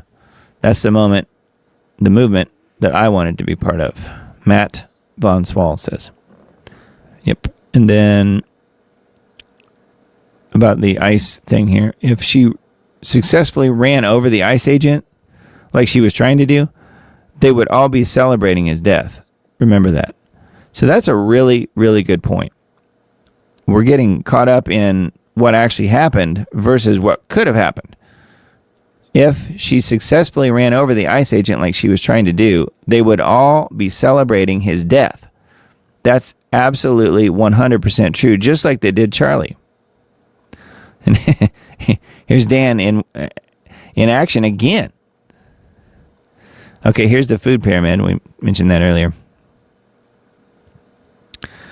How does one man manage to block the sun, cover your produce in fruit film, bioengineer mosquitoes, insert fake meat into the food supply, and openly advocate for population control without being considered a global threat? That's a good question. Anyway, those are a few of the posts and reposts, I guess, on the X platform for the Diamond Report. So please follow along if you're not already. I'm seeing my numbers go down. Not that surprising, I suppose. Let me play one short video here, and then I wanted to load up a couple of desktop screenshots here, a couple images I wanted to mention before we go away tonight. And I can do that easier, I think, if I have a video kind of playing in the background for a minute. So let me do that, and we'll be right back. Whatever happens in Iran at this point could easily be teed up for a false flag. Just somebody in a building shoots into a crowd, and there's Trump and Netanyahu, and we've got the aircraft carriers, strike groups going in. Al Arabia writes, already the regime has made numerous threats should its nuclear facilities come under attack from either Israel or the West. Compiled from information leaked from an Iranian military source pointed to how Iran had put together a secret plan to retaliate after such an attack, which was codenamed Qiyamah, or Judgment Day. The IRGC would immediately respond through missile attacks on the U.S. coalition's Arab and Muslim allies in the Gulf region, hitting military bases occupied by the U.S. coalition, as well as a series of suicide operations targeting U.S. and British interests in the area. But hasn't this playbook been in motion all along? And who would ultimately benefit from a war with Iran? Iran's crude oil and central bank are holdouts when it comes to globalism's grip, and they would be instrumental in starting World War III, which would fatten the New World Order's pocket and put an end to the global populism threatening New World Order domination. Bibi has repeatedly been under indictment, issues of corruptions, issues of dysfunction. Even Mossad head leaders in the past 5 Mossad leaders say this is not the way to approach the Middle East or Iran or the Palestinians. And Bibi has ignored all that. And basically he's kowtowed to Trump, and he has tried to manipulate his way into Trump's good graces so that we would in some way end up fighting their war. Iran is like 5 times bigger than Iraq and 10 times bigger than South Vietnam. The Houthis, with drones and truck-launched small missiles, were able to drive our Navy out of the Red Sea. They drove us out of the Red Sea because the modern math doesn't work for our type of warfare. They'd fire a $100,000 missile, or a couple of them, at a ship, and we would have to spend $5 or $10 million worth of extremely high-tech surface defense missiles to try to stop these $100,000 drones. And our destroyers don't carry an unlimited number of these. A couple dozen and they're out. They have to leave the area, return to a port that's not nearby because they can't be launched at sea. They can or reloaded at sea. They can only be reloaded dockside. So the math just doesn't work for American power projection the way that it used to. So if we get sucked into quote unquote rescuing Iranians, what does that mean? We're gonna drop Delta Force and SEALs into Tehran because we think that some people have been mistreated. We know there's a big political, changes happening. What is all this massive movement really about? I do agree with exerting our influence in our hemisphere because the unipolar moment that began in the 90s with the fall of the Soviet Union, the end of the Cold War. Soviet President Mikhail Gorbachev has been removed from power, and there are tanks now in the streets of Moscow. Vice President Gennady Yanayev says he has taken over as acting president as the head of state of a special state committee. You're watching live pictures from Moscow this morning. The unipolar moment is done. It's going to be a tripolar world, Russia, China, America. If you just look at the military, the 3 most powerful military nations, or it's the U.S. and the West financial system versus the BRICS, which has China, Russia, Brazil, India, South Africa. Either way, America is no longer the 1,000-pound gorilla that can just walk around the country smacking little monkeys around. That day is over. We couldn't even stop the Houthis from firing missiles in the Red Sea. So that's a key choke point. The Red Sea cuts off going all the way around Africa. Good information there, I think, don't you? I liked his presentation from InfoWars. And something to think about for sure. We couldn't even stop the Houthis. That was Matt Bracken, by the way, if you missed that. Yeah, so I was welcomed to this message earlier this afternoon on my Facebook account for no reason that I could even think of. I mean, I haven't had any warnings or anything at all. It literally just popped up on my Facebook account. I'm logged in on a couple different computers, and it was real. I mean, it was definitely absolutely something they did. They suspended my account on Facebook for some reason. I don't know why. I never did find out why. And then you start going through, okay, well, instead of trying to figure out why, because they just give you some sort of really lame excuse of how it's, terms of service or whatever, instead of trying to guess what it was that I did, which I didn't, knowing I hadn't received any warnings lately, I wasn't that worried about it. So I just, do the next thing, and that is, instead of trying to figure that out, I went through the hoop jumping. You have to jump through the hoops, and you have to set up a mobile phone, receive a text, put in a code, and then upload a recent picture, like facial picture, for identification, and then your driver's license or whatever, which they'd already had that information before when my account had gotten hacked or something, and then they close your account down. So I sort of think that's what happened this time as well, because even though I was getting this notice, and anyone going to my pages on Facebook would have been getting this same notice, meaning that it is suspended, within really just, I would say, about an hour, they put everything back the way it was. So that was surprising, but I had to jump through the hoops. So I had to, I guess, prove who I was or something. I don't know. So the Facebook account was down, and now it's back.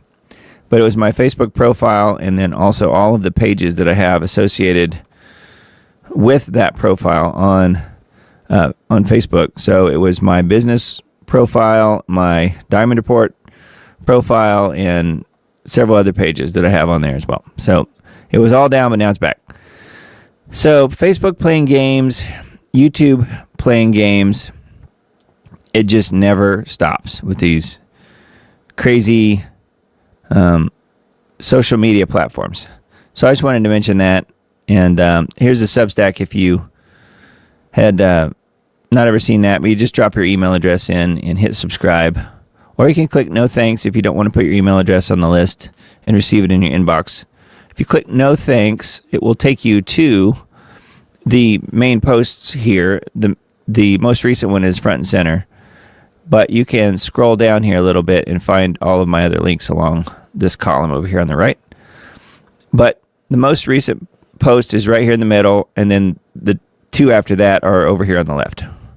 So this is last week's post. They look like the same because it's the same thumbnail, but one is all of the links from the show last week, and the other one is the podcast, the audio podcast that I put out first. So we'll do the same thing again tomorrow night, probably by tomorrow night, and then Tuesday. So make sure you're on the Diamond Report Substack list, and you can join that by going to, let me post a little banner here so you guys have it, diamonddisc.substack.com. Diamond Disc is my company name. Diamond Disc Audio is the full company name.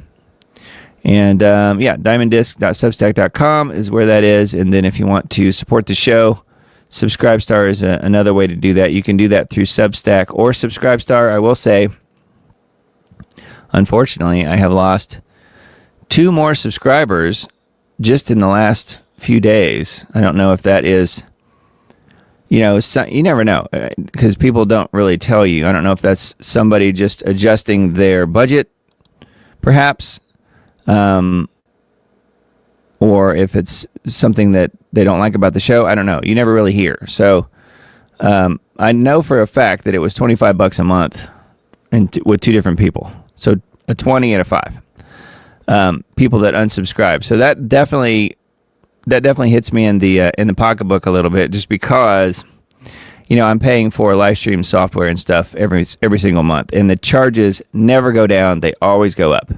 So you have software, you have different license fees you have to pay for. You have ongoing subscriptions like live stream software and so forth. So it's very expensive. It's not, and I'm not really doing this other than for really as it's a fun outlet for me, but it's also something where I feel like most people seem to identify with what I'm trying to do on the show, and that's simply report what's happening as we're in the end times. These are the headlines. These are the things that help prove that we are indeed living in the last days. And we're seeing it unfold week after week. And so that's what this show's about, honestly. And I do think that Jesus will be returning very soon, probably 2028. And we've made, many videos on that whole subject. So yes, Feast of Trumpets 2028. I haven't really changed any of that at all. And we haven't really gone into it a whole lot lately. However, it does seem like that's the way things are unfolding. And it would be really great to have people supporting what I'm doing. If not, I will probably try and continue on as long as possible. I already made the executive decision a few days back that I'm not going to renew the store. That is a source of, it's a fun thing with the products and stuff, but it is a source of financial burden in a way, because I have to pay for the store to even exist, even though those products are made when somebody orders something, whether it's a shirt or a hat or whatever. They don't really exist until you order something, but that is the merch store, and we can put the link back on the screen here for that. If anybody does want to order something from the merch store, it's shop.thediamond.report. But that stuff will be going away in April. So, and I'm trying to mention that just so people will know it, just because they don't really hear every single show, and the merch that is there now will no longer be available at that point. At some point in April. I'm not exactly sure what day yet, but that's coming up pretty soon. So if you're interested in grabbing a shirt or a hat and supporting the show, you can do that. There's other merch on there. I didn't pull up the page here, but Subscribestar and the merch and the Substack are the best ways to financially support what I'm doing if you are so inclined. If you're not, that's totally fine, and we will keep the show free as long as possible, which I don't really foresee that changing. And then, the other option here is, if you want to join Substack, join Subscribestar, one or the other, that's great. If you can't, though, the next best thing to do is to share the show. Just simply share the link, whether it's, on Facebook, share the YouTube link, share the Facebook video link, share the Rumble video link, or whatever. The videos that I post each week go on the same platforms. They go on Facebook. Facebook usually is not an issue for me. It was this week. It was today for some weird reason, but I think it had more to do with the whole identity thing, unfortunately, which I've had to prove that before. So it goes on Facebook video, it goes on Rumble, it goes on BitChute and Brighteon, as well as stays on YouTube. And the final version gets re-uploaded to YouTube as well, both channels. So anyway, those channels are in the description box down below the video here if you've missed that before. But yeah, it's Diamond Disc, and then also the Take It to the Lord in Prayer End Times Dates channel on YouTube. So thank you guys for being here tonight. I really appreciate it. It is coming up on midnight, so we'll call it a night for tonight, January the 11th. And then the next show will be starting at 9 p.m. Central Time on Sunday the 18th. So we'll be out a week from now, and we will do it all again then. Hope you guys have a blessed week this week. Thanks for being here tonight and hanging out with me. I certainly appreciate that. And many of you guys are here week in and week out, and Mando, I appreciate it. I really do. It takes a little while to put these shows together every week, but you guys show up and watch and interact and leave messages and things like that, time in and time out. So thank you guys for doing that. It means a lot to me that you guys care enough to tune in, because I know your time is precious as well. So blessings to you all. I hope you guys have a wonderful week this week. And hopefully our crazy, insane unfolding of the end times here won't get any crazier this week, but I have a feeling it probably will. I'm sure many of you guys feel the same way. So anyway, hope you guys have a blessed one, and we'll do it again next week. Love you all. Talk to you again real soon.